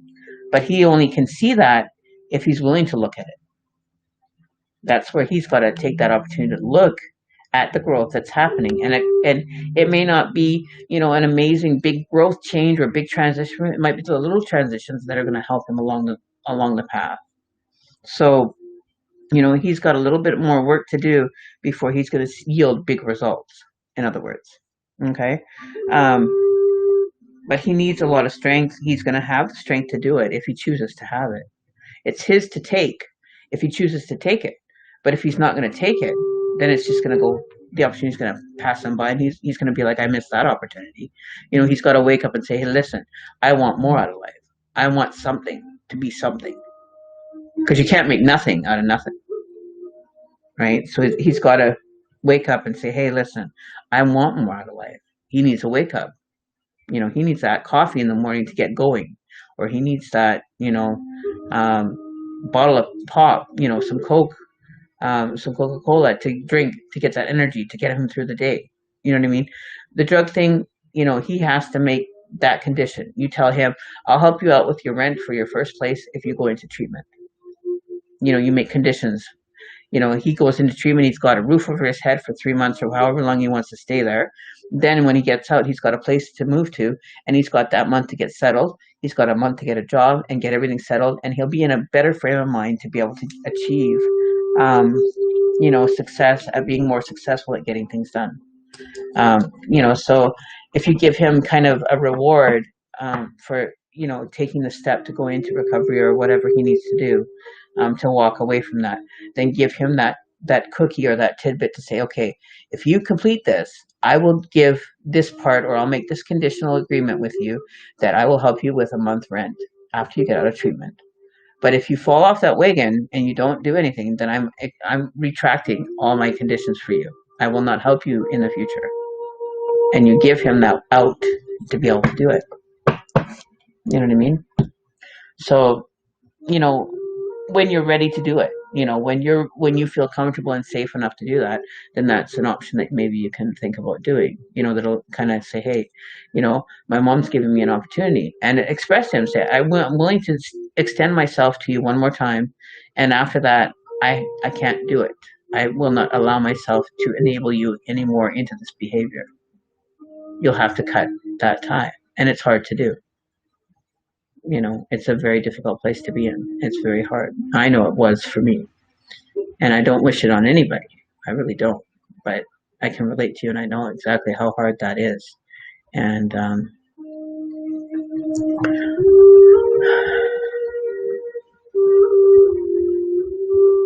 oh wow, really?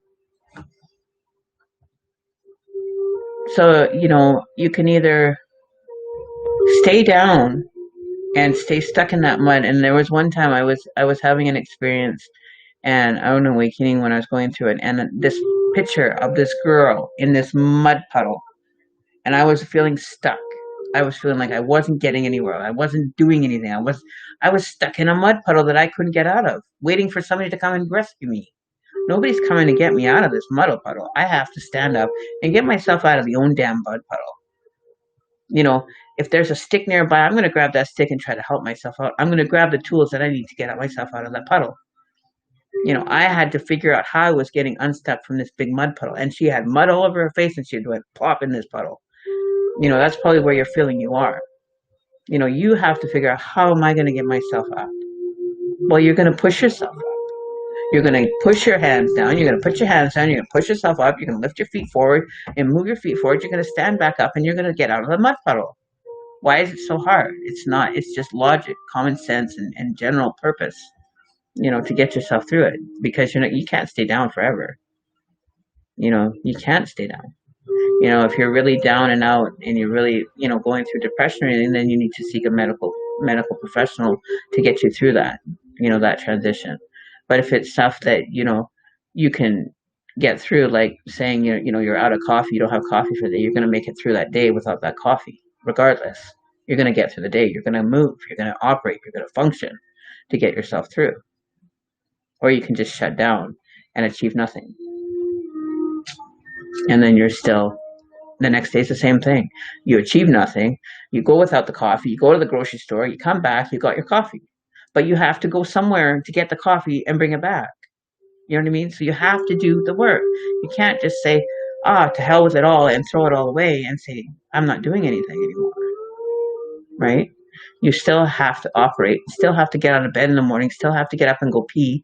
You still have to get up and get a drink of water. You still have to feed yourself, or your body doesn't run right. You still have to function on a daily basis. Yes, Chrissy Chandler, it is. So, the essence, if you want to talk further in private about it, I'm more than happy to be able to offer my support.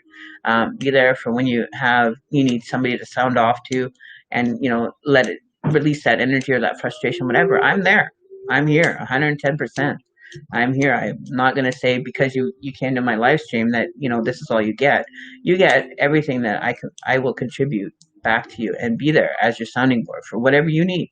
If you just need to talk one night because you're having a frustration night and it's 12 o'clock at night and I'm up, by all means. If you're going through a dire straits of something, and say you and your son had a big fight and you need to sound off because of the situation, by all means contact me. I'll be there. I'll listen. I will offer and contribute my point of view, or my options, or check some cards and see what options are available. That's something that I offer as being part of my family. I extend myself 110%. So I give and give, and that's what I've been taught to do all my life, is to give. And what was freely given to me, my food, I contribute back to that. I'll donate some money to a group or a homeless shelter or something. I donate my time, my energy, and I just give and give and give. Are you really? I am too. Okay, because I was on medication. Um, I was on some medication for 2 years, and I gained weight, and my doctor finally took me off. So now I am trying to lose weight and get back down to 120 pounds. I gained 100 pounds on this from taking this medication over 2 years. So I'm doing the same thing. I got my bike trainer here. I've got my bike. I'm starting to get back on my bike and start exercising. I've got meal replacement. I've got my thermogenic herb vitality packs that I'm taking. I'm doing everything and getting back in, so I can be a support person for you on that as well. I can be a kind of somebody you can chime in with and say, I'm having a little bit of time getting motivated today. Like, what did you do today? And I'll tell you, well, I got on my bike today and went riding the bike for 20 minutes. So I can be your support person there. I can be a sounding wall or whatever too, so I can help you out there too. There isn't anything that I won't challenge myself to or take on as a challenge, because it keeps me moving, it keeps me motivated, it keeps me, checked in every day. It doesn't allow me to check out, and have an excuse not to. I have to be accountable. Okay, so next is Sun. So you're welcome to Essence. If you ever need anything, by all means, message me on my page, and I'll be happy to get in touch with you and discuss. You're definitely a looker. I bet you'd be proper honey when you hit your target.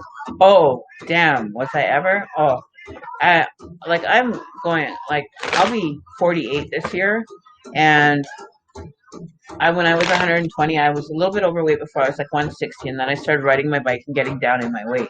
My kids thought I was too skinny.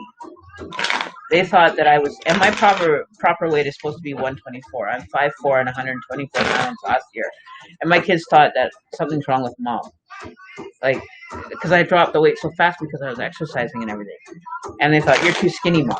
Because they're so used to seeing me 160, 180 pounds after having kids that I never, ever got down. I was back down to my weight from when I was a teenager.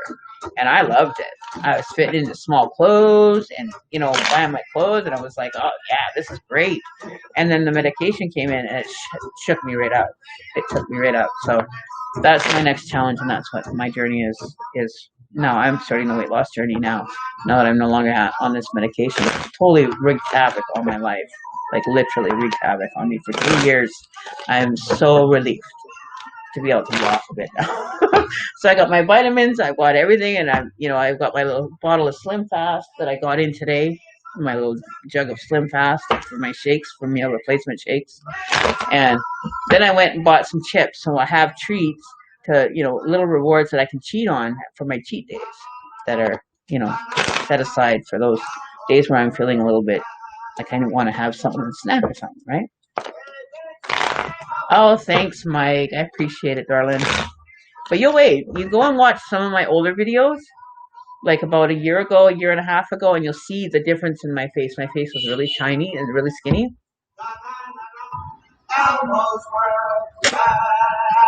That's how, it was.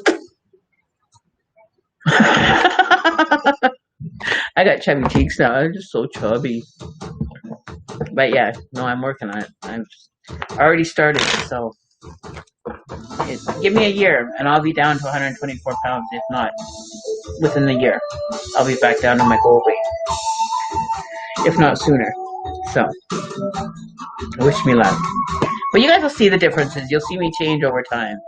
But if you go watch a lot of my older videos, like a year or 2 years ago, you'll see the difference in what I look like. I was a lot smaller. And I loved it. My kids didn't like it because they thought I was too skinny. And my partner thought I was too skinny. But I loved it. I didn't care what anybody thought. I knew I was thin, I looked good, and I took care of myself, and I was healthy and everything else. I didn't care about what anybody else thought. Guys would be watching me pass on the street, and I'd be like, checking out my ass, and I'd be like, what, you want to see my ass too? And I'd give them a little wiggle with the ass, and they'd be like, oh. I knew I looked good. I wasn't arrogant with it, but I knew I was healthy, and I felt good, and it makes a difference in your life. It does. It gives you a little bit more pep in your step and a little bit more hee-haw in your life, and it feels good. It makes you feel a lot better about yourself. It gives you some self-confidence. It gave me a lot of confidence. Whereas before I would never even want to. Being at this way, I never would have wanted to be on camera, but it's just fate. It can come, it can go. Just like people, places, and things come and go. Right? And I'm like, yeehaw, let's go. Let's take this home. And, there was one night, I'll tell you guys a quick story before I start a new reading. There was one night I was over at a girlfriend's place, and I had to go to the liquor store and walk across the street to get to the liquor store. Well, there was two 24-year-old guys that saw me walk across the street, and they're like, hey, baby, let's go party. And I'm like, I'm old enough to be your goddamn mother. Oh, we don't care. You're hot. And I'm like, okay, alrighty then. Gotta go. I was like, damn. Oh, okay. But they were old enough to be my sons. I was like, damn, and I'm getting 24-year-olds going, hey, mama. Like that was the end. That topped the cake, right? Yes, I am. I'm part Plains Cree, and I'm I'm Métis, but mostly Plains Cree, and my father was French Caucasian. So, yeah. So, son, are you still here? But yeah, so I love it. I'm just starting to get back into my roots and everything, and I was adopted, so I never knew about the native culture. I just have been self-teaching myself and doing my history and understanding it for myself. And I've always been a seer, what they call a seer, or back in the days, that's what they used to call us, was seers. And I've always been able to do this since I was little, and people used to get freaked out. It would, kind of rub them the wrong way, especially being raised in a Mormon family. With that cult kind of mindset. It took me a long time to break free from that. And I didn't break free from that mindset till about 5 years ago, when I started taking on my gifts and saying, this is really happening. I can't deny it. I can't stop it. This is me. And I had to accept me for who I was and for what I could do, right? Teresa Whitaker, I want to know if my ex misses me. But thanks, Mike, for the compliment. I appreciate it. It's nice. Nice to hear the compliments. Spirit fire. Oh, I can use some spirit fire. So yeah, so I accept me for me, and I couldn't deny myself, who I truly was. And when I had my awakening, that really Spirit put me through the ringer. It put me through some experiences that happened and that were very real and very, very detailed, that even my partner still to this day is blown away by what happened. He still is in awe about having to understand that it happened, because he was there. He witnessed a lot of it, and it blew his mind. Like, things would happen in the home where there would be energy and different, the shadow people came, and we experienced them. I'd never feared them, and they started becoming protectors for me. A lot of weird stuff happened, and it was real. It happened, and I would never tell anybody not to fear it, because it's not. You don't need to fear it. It's not going to hurt you. You pay respect to it. You honor it. You are respectful when you deal with it. You don't use it for self-serving purposes. Just to see it happening. You don't enter with the spirit world and interact with them just to see the benefits of it for self-serving purpose. You pay respect to it. You use it for the purpose that it's used for, and you will have the best time ever. And you'll experience so many different things in such a positive light that would be scary to most people. But you don't look at it with fear-based energy when you walk into it, and you'll have the most amazing experience you can ever have, when you deal with it. And, if you're taught by the right person, a lot of readers out there, they just do the symbols on the cards, but I do intuitive. I actually connect with spirit and pull the energy out. I don't do the traditional, just the tarot meanings behind it. I'm an intuitive card reader. So And I don't even need cards a lot of the time. With my mediumship and everything as well, I sometimes don't even need cards. Like I just did um, a reading with Enza there, or Essence there, and I pulled cards, but it was pulling on her energy. It was confirming everything that she was going through. And there isn't, to this date, I have not had but one person in the 4 years that I've been doing readings ever walk up and say, your information wasn't correct. I did not meet this person. And I said, because it didn't fall exactly on that date, there's a window, right? You have X amount of days for this thing to happen. And if you end up saying, okay, buddy, I'm going to meet you at Starbucks at 12 o'clock for coffee, and he's got to come from one point, you have to come from one point. Are you going to exactly reach there at 12 o'clock? What if there's a traffic jam or something happens along the way that connection doesn't happen? You know what I mean? So you always have to allow for things, times, places, and things to happen and unfold. Ginger Green Slam. I've been reading for the last 2 hours. I've been doing readings. So I'm waiting for Sun, and Chrissy, Toya, Lisa, and Lart is on the list right now. So any of you guys that I mentioned, you guys are next. So let's get it going here. So Sun, Chrissy, Shatoya, Lisa, or Lart here. Oh, Jojo, guess what? I got those tarot cards are going to be here any day. My new tarot deck that I had everybody contribute to help buy. So I'll be doing an unboxing for those ones. They are the most amazing tarot cards. Shatoya, you're here. Is Chrissy your son here? Just see if anybody else is here before you, Shatoya. And Shatoya wants a mediumship. Okay. Teresa Whitaker, yeah, I can put your name down, Teresa. Oh, hang on. So Shatoya, you want a mediumship.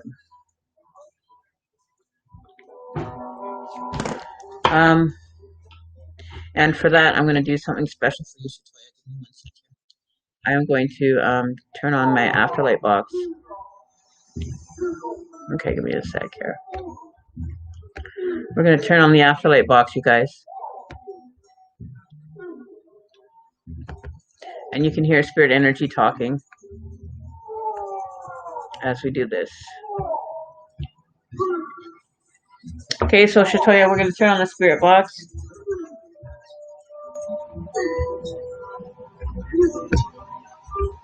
Just give me a second to open it. Okay. Alexa, pause.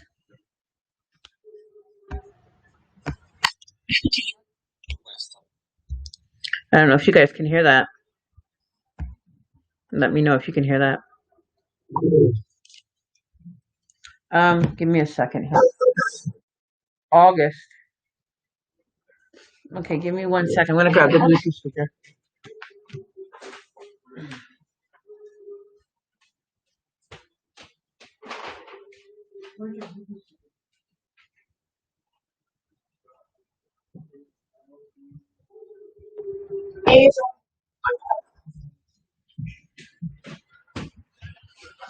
Okay, I just gotta grab my speaker.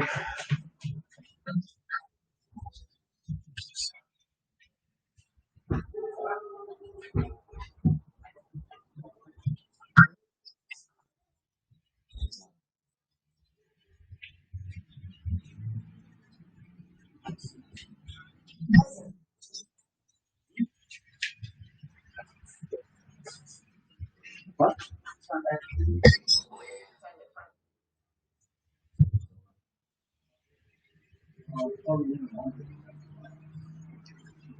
So I don't know if you guys can hear that.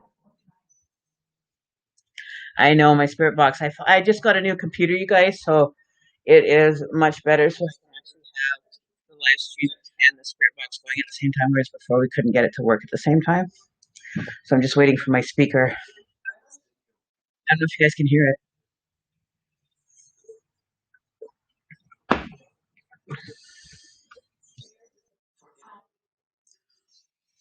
Give me 1 sec here. Where's my mouse?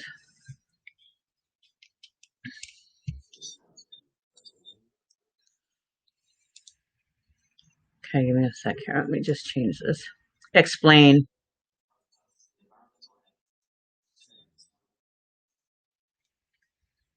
Oh, they want me to explain. Sorry. So how this works is basically I can have thoughts. They can connect with me through my thoughts, through conversations that I'm having. You'll find that I could be talking about something and a word will come out that'll be correlating to what I'm saying. Um, it's very interesting. It works. I've been using this spirit box now for probably 4 years, and it gets pretty comical. I've had it go where I've had it on with my brother here. I've had people sitting in my home and I've played this box, and they've told people to get out of my home because they didn't want them in because they were disrespecting it. And what happened was the gentleman was sitting doing a session with me. I turned my box on and they told him to get out. And he wanted to, just for entertainment purposes, he wanted to just kind of, play with them and like the ghost hunters do kind of thing, and just totally disrespect it. Just to have a proving point kind of thing happen. Um, and it told him to get out of my house. They wanted a solution. So they were kind of wondering how, he wasn't doing it properly. Let me just connect the speaker, guys. Hang on.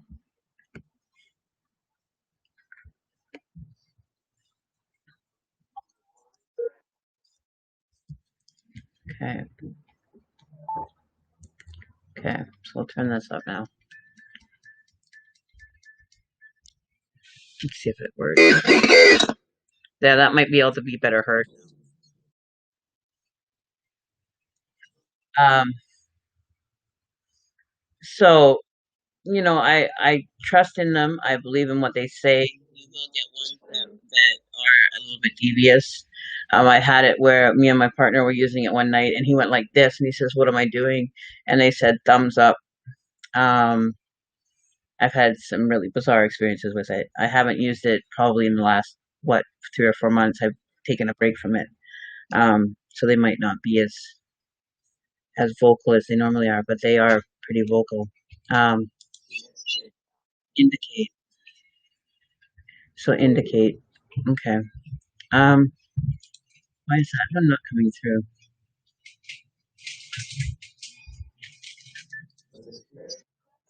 There's only one part coming through on this, John.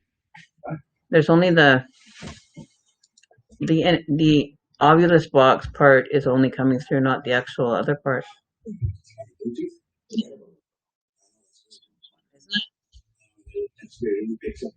Okay. It happens on other Bluetooth things too. Oh, okay. There's something. Okay, so we're looking for Shatoya's loved ones that have passed. Fiddle. I'm not gonna fiddle with it. I'm not gonna fiddle. See, it just said fiddle, and I'm not fiddling with it. Yeah, you'll have to check it out. Let me see. No, it's not. Did you press the Bluetooth? Yeah, it's connected. The obvious part's working, but the other part's coming back through the computer. Yeah. Like the obvious box is all I need to hear, though. I don't need to hear anything else, really. Or you want Sanctus? Yeah, the Sanctus is working. There's a Bluetooth speaker. Roger. Does anybody know a Roger? We have Roger with us. So I don't know if anybody knows Roger.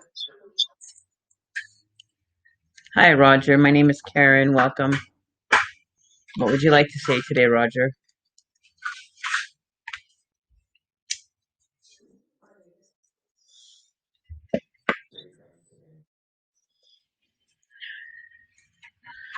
So while we're waiting for a response, we'll just kind of do Shatoya's. I'm waiting for a new deck. Also, Shatoya. It's Spirit Messages from Heaven is another deck that I ordered. I haven't got it yet, but when I get it, I think that will probably help you a lot too. So hopefully you guys can hear both of that, because sometimes you'll hear of them talking. there's correlation to what we're talking about as well. So we'll just leave that blank. Funeral. So Shatoya, was there something especially about the funeral that had happened, or in correlation to your loved ones? Well, obviously there's a funeral, but at one of them specifically, there was something specific at the funeral that had happened, or that you experienced. There was something specific. We'll get more information here from them. And I'm going to pull some cards as we go through this.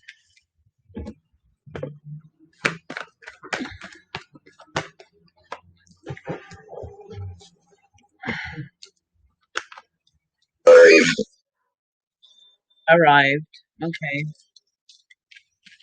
So Shatoya's grandma is here? Or who's arrived?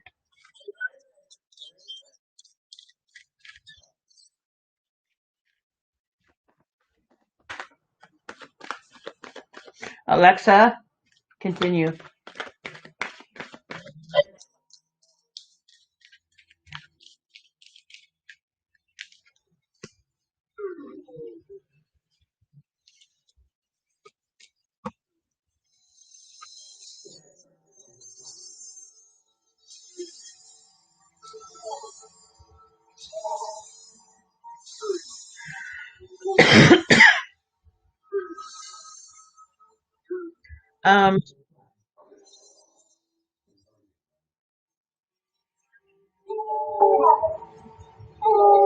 So I'm just going to try connecting with your grandma's energy here.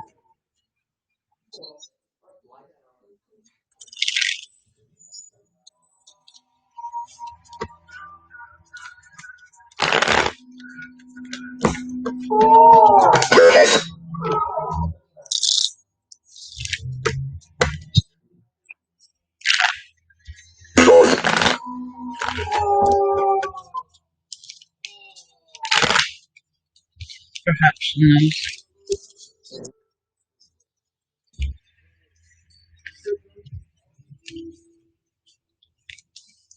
Okay, Shatoya.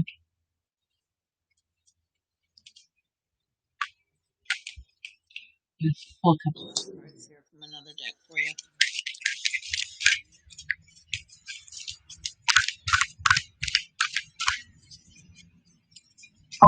I feel sadness surrounding her, Shatoya. Almost like milk. Who's drinking milk? Something to do with milk.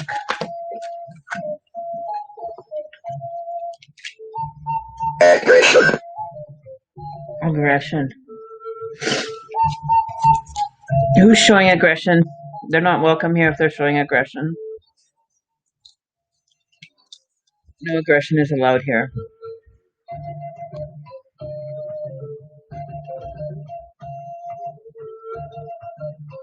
Do you have an animal, Shatoya?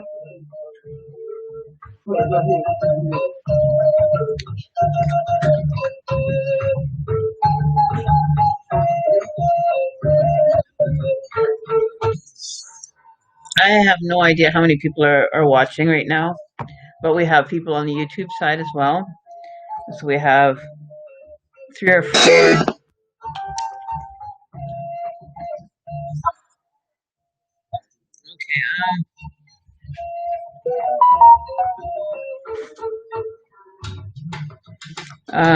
Let me just go see how many are watching on that.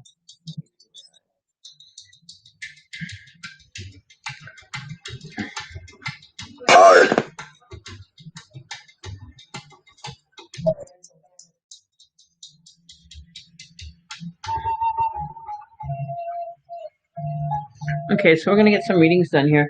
Shatoya, I'm gonna just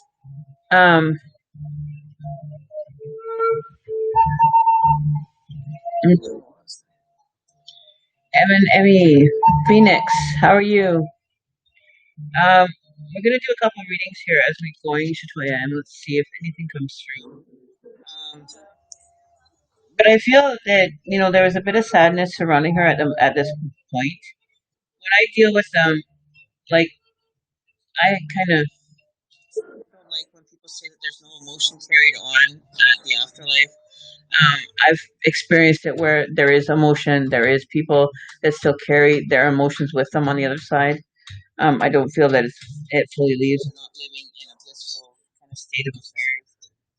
It comes to me through me, and it shows itself as if it's like they're still living. It's hard. Hard is the word that they just said. Um, it's not all butterflies and rainbows on the other side. Is how it comes through to me. It's very much like what they experienced while they were living, and what they're experiencing after. They still carry all that with you. The vibration, like of energy, still carries and has a memory of. Um, the energy has a memory, right? It has a certain frequency that it operates at. It's like emotions have are like implanted into that energy. It has a memory. So, contrary to what other people may say, they might say that they have no emotion or anything. They live in happiness and bliss. And they're just great on the other side. It doesn't come through as that on my side. They still are very much coming from me when they were living, and they come show themselves in a visual formation, a visual kind of way that they formed in the actual living form. And then I get flashes of certain things about them that you know um, that are identifiable. So when I say sadness, it's something that's going on. Maybe in reflecting in what's going on with you, that you might have experienced something that was sad about you, or went through some sadness recently that they're feeling for you, that they're experiencing with you. If you know what I mean. Um, Hello, handsome. So it's not all butterflies and rainbows and stuff like that when it comes for me. Um, it's odd. Yes, definitely odd, guys. It is. Um, Effective lighting.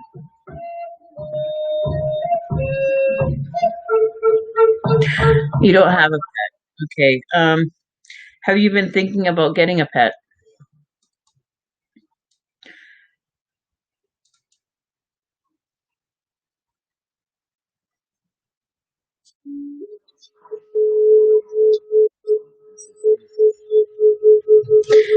Because we got an animal kingdom card that came out for you.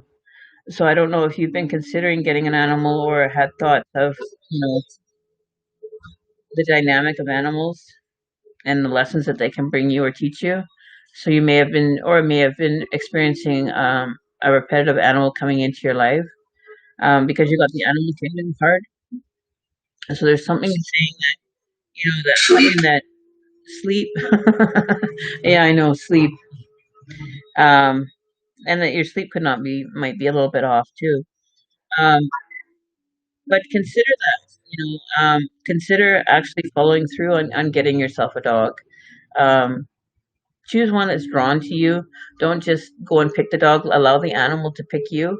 So if you go to see puppies, allow the ones to come to you. Stand at the opposite end of the room and allow the puppy to come to you to pick you, because they're your spiritual companion.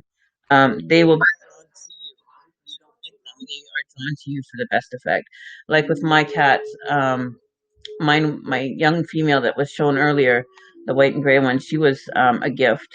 And whenever I got upset or I would feel that I was going to have a seizure, my cat would be right there. She would come running in the house. If I was crying, she would run in from outside and she would sit with me until I stopped crying. She was a gift to me. She was picked out by my partner and gifted to me. And she's been like that ever since. If I get upset or anxious or anything, she'll come and lay with me or she'll sit with me. Um, my other male, he's a lovable little creature. He's just like a little personality. He's a little tuxedo cat, and he's more my partner's cat. And he spends more time with my partner. He'll lay right on your chest. He'll come when you're feeling a little bit like I was going through a lot of anxiety and panic attacks, and he would come and sit right on my chest and be my distraction to get me out of so allow the animal to pick you, allow it to come and say, hey, um, I choose you. Um, and a baby. Is anybody expecting a baby? Or get it while it's a baby? Or have you been thinking about a baby, Shatoya? I know. Oh, it's already happened. Somebody's already just had it. It's happened already. Somebody's already had the baby. There's someone connecting.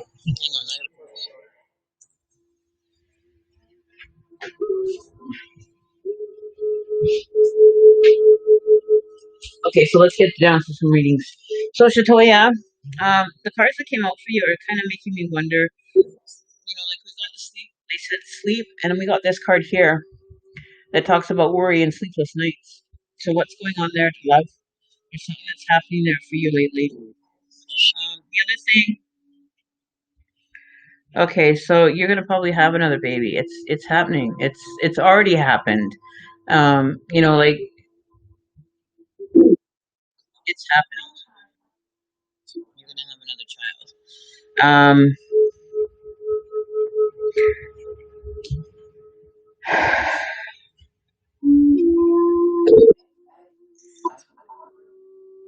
I know that we has he come home now? Amanda, you always come in. I don't know who you are. You haven't told me much about you. Um,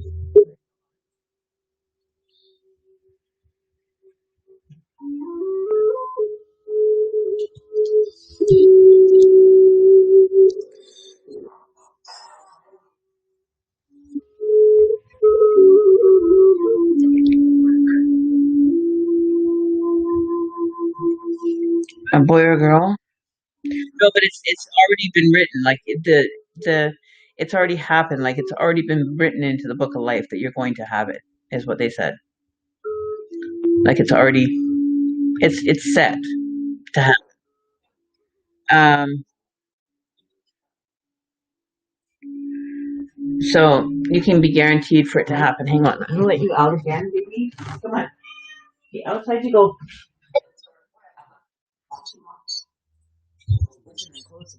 My other cat just opens the door. She gets out by herself. Um, yeah. Um, because we got the card that I always call this card the card of options. So there's not a lot of options right now. Things have been kind of put to a halt. That things that were once available are not available now. But there is a judgment coming. Like there's going to be something. There's going to be a decision that's going to be made. There's going to be something that's going to happen in that dynamic for you.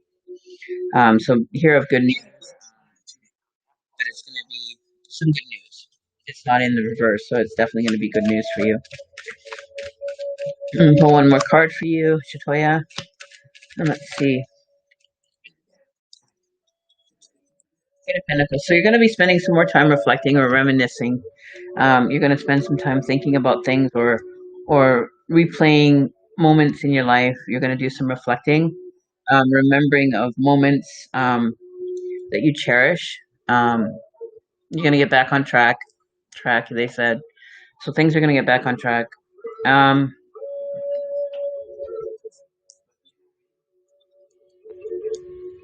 But the Queen of Pentacles is it's going to be more of a somber time kind of energy that might be surrounding you, where you're kind of holding on to like the hopes of everything that has happened and kind of reflecting on it and just kind of holding on to those memories. Just hold on to them. Just keep them playing. Keep them going. Keep them moving. Don't ever forget. Um, you might be spending a little bit more time remembering moments or things that are going on. Okay. Hopefully July or August. Oh, if this Corona thing didn't happen, things would be so much better.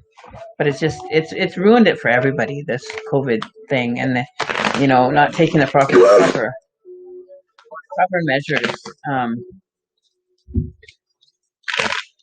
necessary to be dealing with it. And You know, like we're all open up here. We're operating pretty much without. Well, the only thing that we're getting through right now is the social distancing. You know, we're still having that kind of implemented, but most part we're pretty much open up here, and we don't really have too much that's closed down. A lot of the shops are mostly open, like our malls are open. You have to wait in line. Social distancing still applies, but chicken nuggets. Welcome. Becca Boo loves you. Hello, Becca. We still owe you a reading, Becca. I still have to finish that reading for you that we ended up losing connection on. A boy or a girl? Let's see. Is it going to be a... I'm going to ask the pendulum if it's going to be a boy or a girl. Are you ready to answer questions this evening?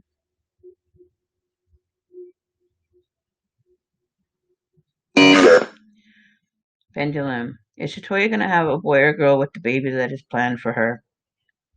Is she going to have a boy? Wishing. You're wishing for a boy? Are you wishing for a boy, Shatoya? Is she going to have a girl? Both. You're wishing for a boy the most, aren't you, Shatoya?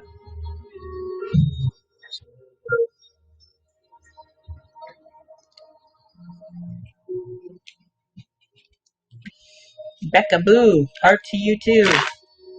Shatoya, are you hoping for a boy? Or is that what you're wishing for the most? That's what you'll end up with. It's what you're most wishing for, Spirit said.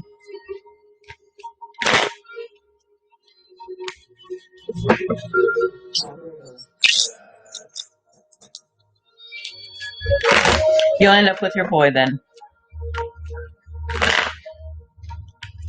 That's what you're wishing for the most. So the baby is going to be what you're wishing the most.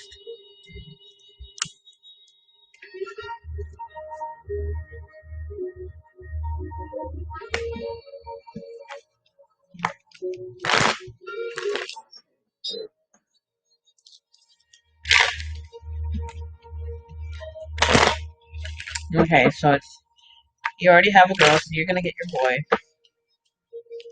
Because I asked the pendulum. You will have a boy.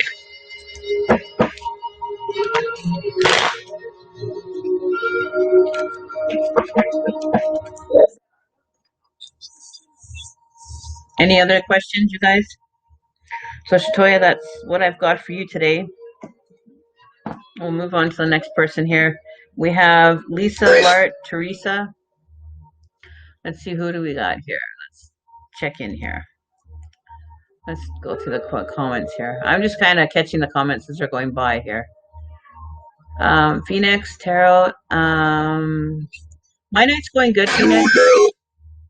A funeral. Uh-oh. Whose funeral?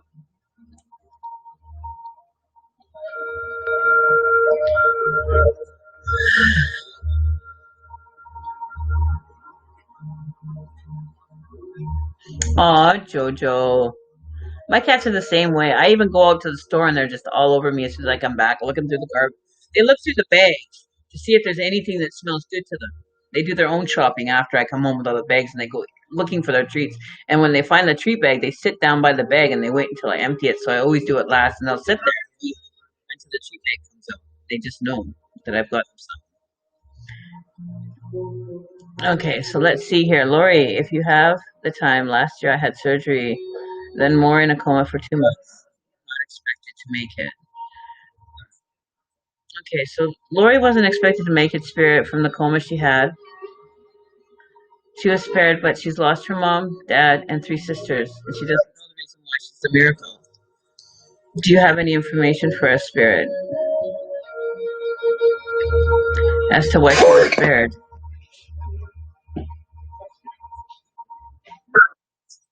We'll do a few more readings here, guys. So we're pushing like 3 hours here.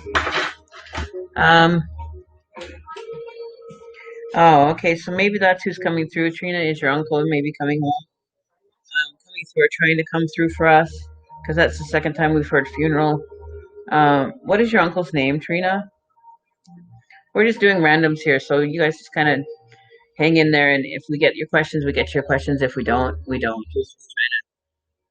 Touch a little bit, fork and walk.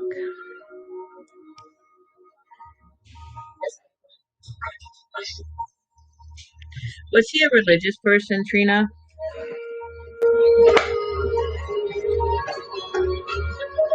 Kenneth is his name.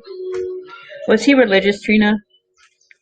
Because I got the message that he felt that he wasn't, he didn't stand up enough in life, that he has regrets, um, that he didn't live, an upstanding life, like the best of his ability.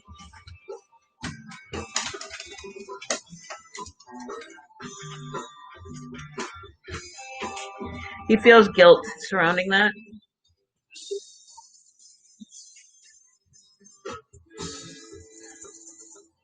He felt that he wasn't living the most stand-up life that he could possibly live, as righteously as he could have. So he has a little bit of regret surrounding that.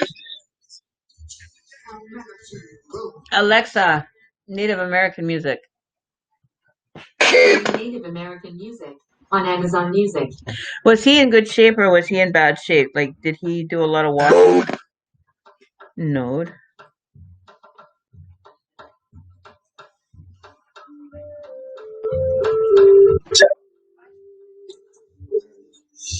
Okay.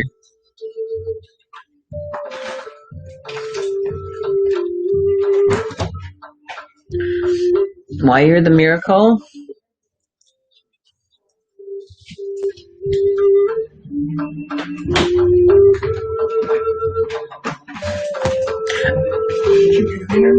Not yet. I didn't pay it yet. I'll do it after.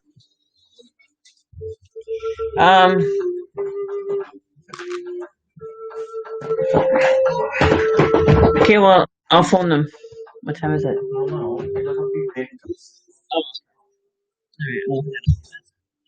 Oh. Well, it truly is a blessing, that you made it. I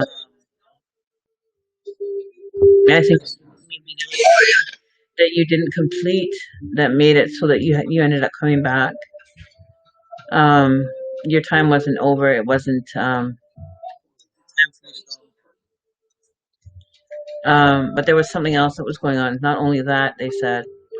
There was something else.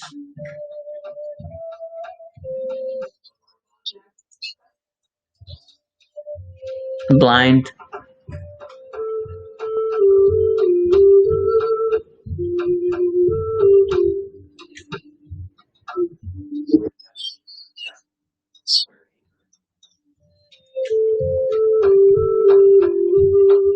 Well, I'm glad that you did recover. That's an amazing.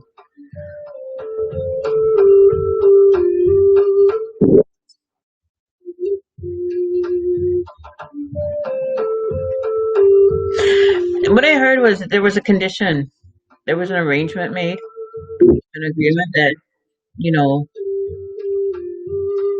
that you would end up suffering when you came back. Like it was like almost like you made a condition to come back. That if you were allowed to come back, that there was some loss that you would have to endure coming back, and that you were agreeable to that.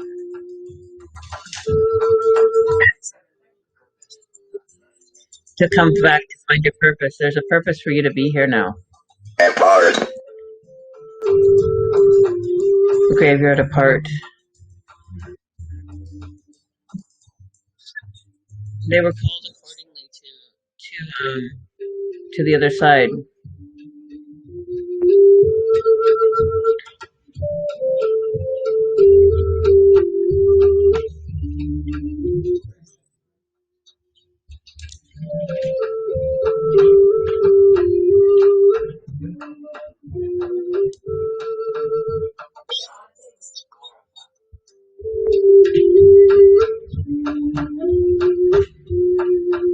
You still don't have the answers to his death.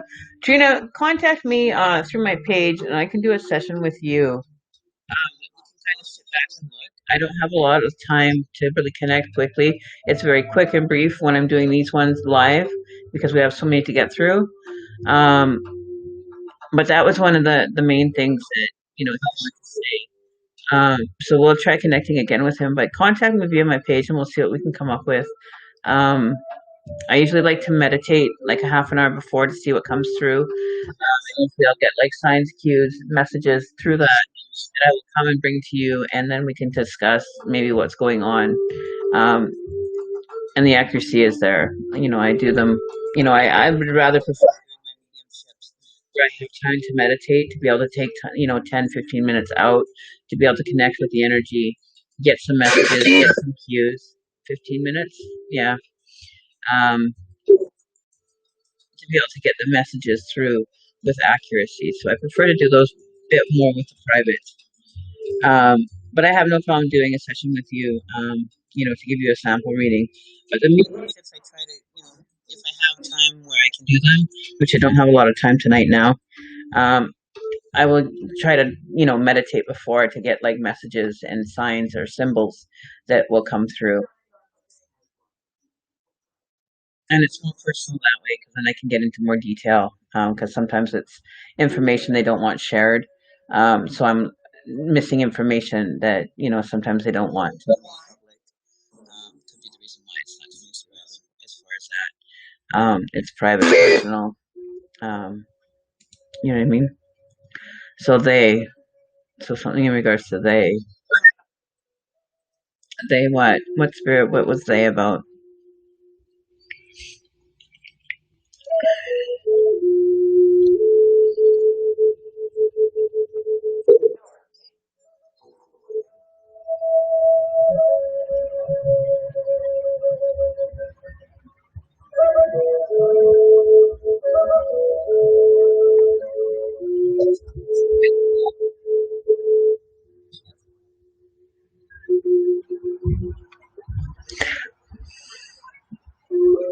So get a hold of me, Trina.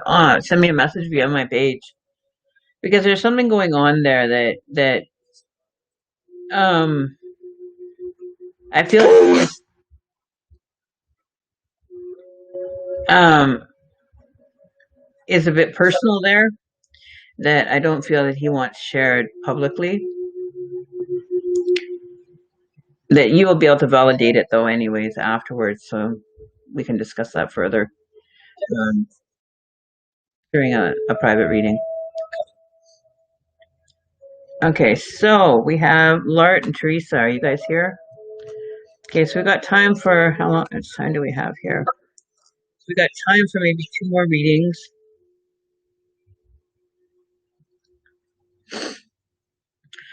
So, heavenly creation, I'm new here. I'm new. May I have a future spouse reading? All right, so we're gonna do heavenly creation. A future spouse. I don't have my soulmate cards out. I didn't bring them. Creation.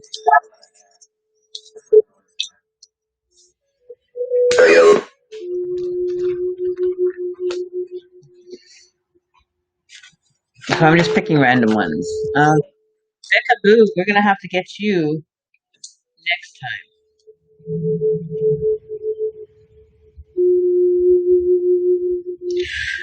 So you got the world card. You got the. Just move this over here.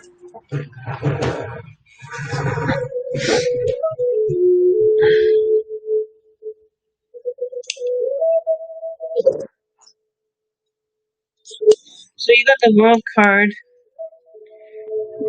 the 8 of Swords,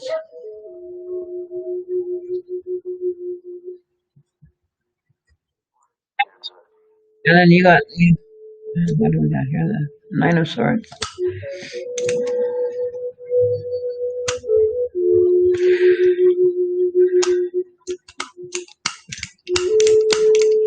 Well, this could be something that could be, kind of showing up for you within your next relationship.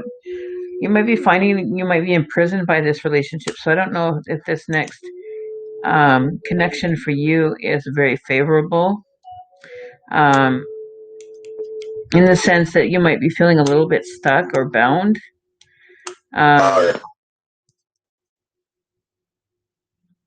Within the dynamic of the relationship.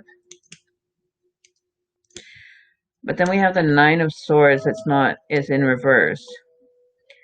So you're not going to have any, flightish. Is that what they just said? Flightish? Give me a sec here. What did you just say? Oh, finish. I'm supposed to finish, you guys. I'm supposed to finish. Um, I'll finish in a minute, you guys. We're almost done. Um, so the 8 hasn't quite hit the 9. So you're moving into that kind of energy with the Nine of Swords. It hasn't come into play yet. So you might you are personally feeling this now that you're kind of stuck and bound into like this maybe this singlehood of being single, which is going to lead into anxiety and everything, or panic, or just dismay is what I'm kind of feeling. So you're kind of feeling like stuck in this current situation. Let's see what's going on further here. This is present energy. You are, you are the Bounty Balance card. This is what I always call the Bounty Balance card. This is, the card of all cards for me. With the Nine of Pentacles. Abundance, security, wealth, comfort, luxury, gratitude, and self-sufficiency. So these could be, your partnership that is coming towards you is going to be very abundant. It's going to have all the amazing things to make you the most amazing person. It's picked. For the relationship that you're going to have, it's going to be you're going to be self-sufficient. Everything is going to be a success. And that comes underneath the World card. So you're going to have all that you're creating, everything that's being created is going to be success. You're going to have success at it. So definitely, or you're going to overcome those moments that I said that you might be feeling stuck and bound. You're going to have success. You're not going to have any tower moments, or you're going to have a very balanced relationship. You're not going to have to go through any major strife or any major turmoils with the Tower card in reverse.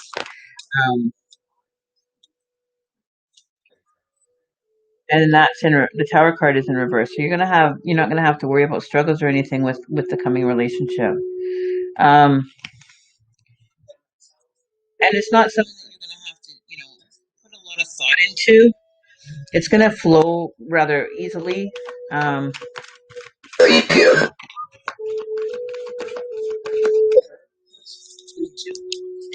What happened there? Oh, I thought a car flew. And you're gonna have somebody that's not sneaky. You're gonna have a lot of things available to you. Like there's gonna be a lot of options, like things and gifts and pleasures of the mind or senses that are gonna be available to you with this relationship coming in. So you have a very favorable relationship. I think that anxiety and everything that you're feeling stuck right now is gonna pass, and you're gonna end up, once you get into the relationship, it's gonna take away a lot of that energy for you. So don't feel that this is gonna be a long-standing situation. Um, but he might be feeling like he's being judged, um, or that people are judging him. He's kind of like on a stand, and people are kind of looking at him in a different light or a different kind of effect. So be careful of that.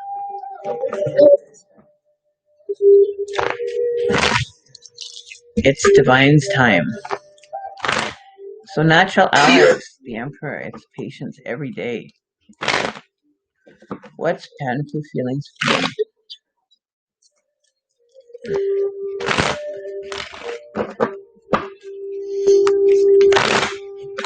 Natural Alex, the Devil card everywhere. I don't think somebody.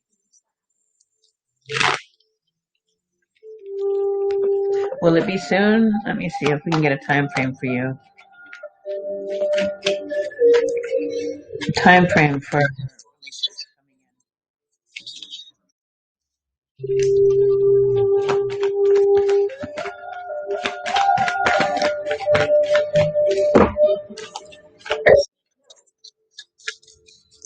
So I'm getting the number 11. So 11 and 8. So it could happen in August, around August 11th, approximate. It could be 8 or 11 months, could be 8 or 11 years, could be 8 or 11 days, or anything to do with the number 8 and 11. So you could meet on the 11th, or numbers that have the 1 in them, or it could be 11 weeks, 11 or 8 weeks. So those are favorable times for you. So be noticing on those times. You could end up having conversations with this person on the 11th day, the 21st, the 31st, or the 8th or 18th, or the 28th.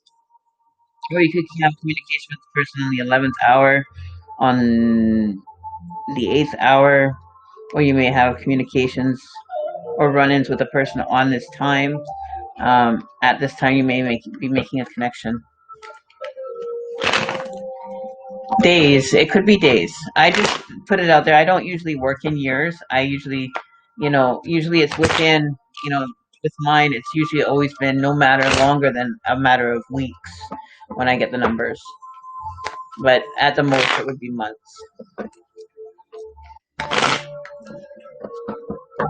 Oh, I'm not American. I don't celebrate. I'm Canadian. We already had our celebration the other day. So your hopes and dreams card is here. We also got the hopes and dreams card. So everything that you're hoping for, and everything that you value, and things that you want to take time for you, make sure that you're prepared for it.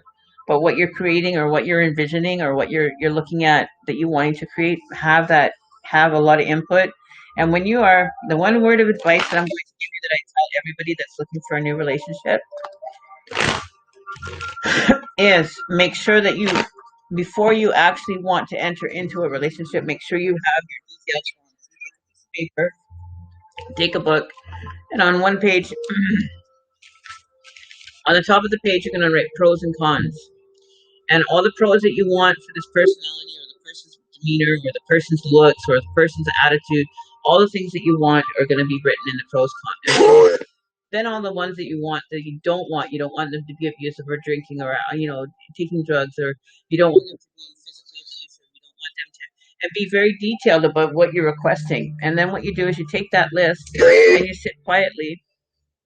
Okay, we're turning you down. Hang on, you turn down. And don't leave any detail out. If you end up knowing a guy for your past, that you liked his personality, you liked his attitude, you liked, the things that he did. Be specific about the things that you like to enjoy, that you want, and you'll sit down when you're absolutely exhausted the list for everything that you want. You're like building your ideal mate right here. And what you're going to do is then take that list, and you're going to sit down quietly and meditate for a while. You're going to read your list, and you're going to read it out loud. Then you're going to meditate on it for a little while. Then you're going to read it out loud again. And then you'll see what happens. I give you probably a 4-month max, you'll end up meeting the person that your ideal mate. I've done it. It works. I've never thought that in my life that it would manifest, but it did. I have a very good mate now, one that's honorable and respectful, and everything. Um, yeah, and just reach out, and totally, it's like build a bear. You put everything in this, and everything that you want this bear to be, or this person to be, you want this to be enveloped, and have that ideal partner drawn to you. You're manifesting it, and it will work. I guarantee you. I have had people that have come back to me and said, I ended up with the perfect partner, and to the point, to the T, it worked. Yeah, just a bear. But it works, and be very detailed. You want him to have brown hair. You want him to have blonde hair. You want him blue eyes or brown eyes or green eyes. You want him to have an outgoing personality, but not too outgoing that it leaves room for error. You want him to be social. You want him to be honest and trustworthy. You want him to be open minded. You want him, but make sure these are things that you want, that you're willing to be able to live with, because you'll end up getting probably 80% of the good, and you might get maybe 20% of what you don't want, and you might get 10% of what you don't want. Um, skip, or you won't get any of that, right? You'll end up skipping that part and you won't get any of the bad. And you'll just have that 20% to create on your own, to build more that person to help. Okay, so we are done for today, guys. I like to welcome, thank you for showing up and hanging out. We'll be doing this again live. We'll see about maybe doing it Monday. See if today's live stream worked out so well with the new computer. Aya's vlogs. And you can contact me. I do do free sample readings for like a 5 minute book reading, so you can book that on my page as well, and you can get your sample if you didn't get a chance to get a free reading during the live stream, and you can get your sample reading done via my page. You can book an appointment, and I can help you out there, and then we can work on whatever we need to work on from there. All right, so make sure that you guys are living your best, doing the best that you can do. And remember that each day is a new day to start things over, and we try what you didn't get done the day before. So remember to take care of each other, love each other, and thank you very much for hanging out. And don't forget to like, subscribe, and share it with your friends, family, coworkers, whoever you want to share it with. Get them to come by and have a reading. I usually get more readings done, but today we did a couple long ones due to the level of donation that came in. And wonderful and safe weekend. Happy 4th of July to the fellow Americans. Even though I'm not American, but I hope you guys have a great 4th of July. And everybody else in the world, I hope you're having a great Saturday or Friday night. If it's not Saturday yet, enjoy your Friday night. Don't forget to rest, relax, enjoy, live, love, and laugh. All right. It's been a blessing, and we'll see you all later.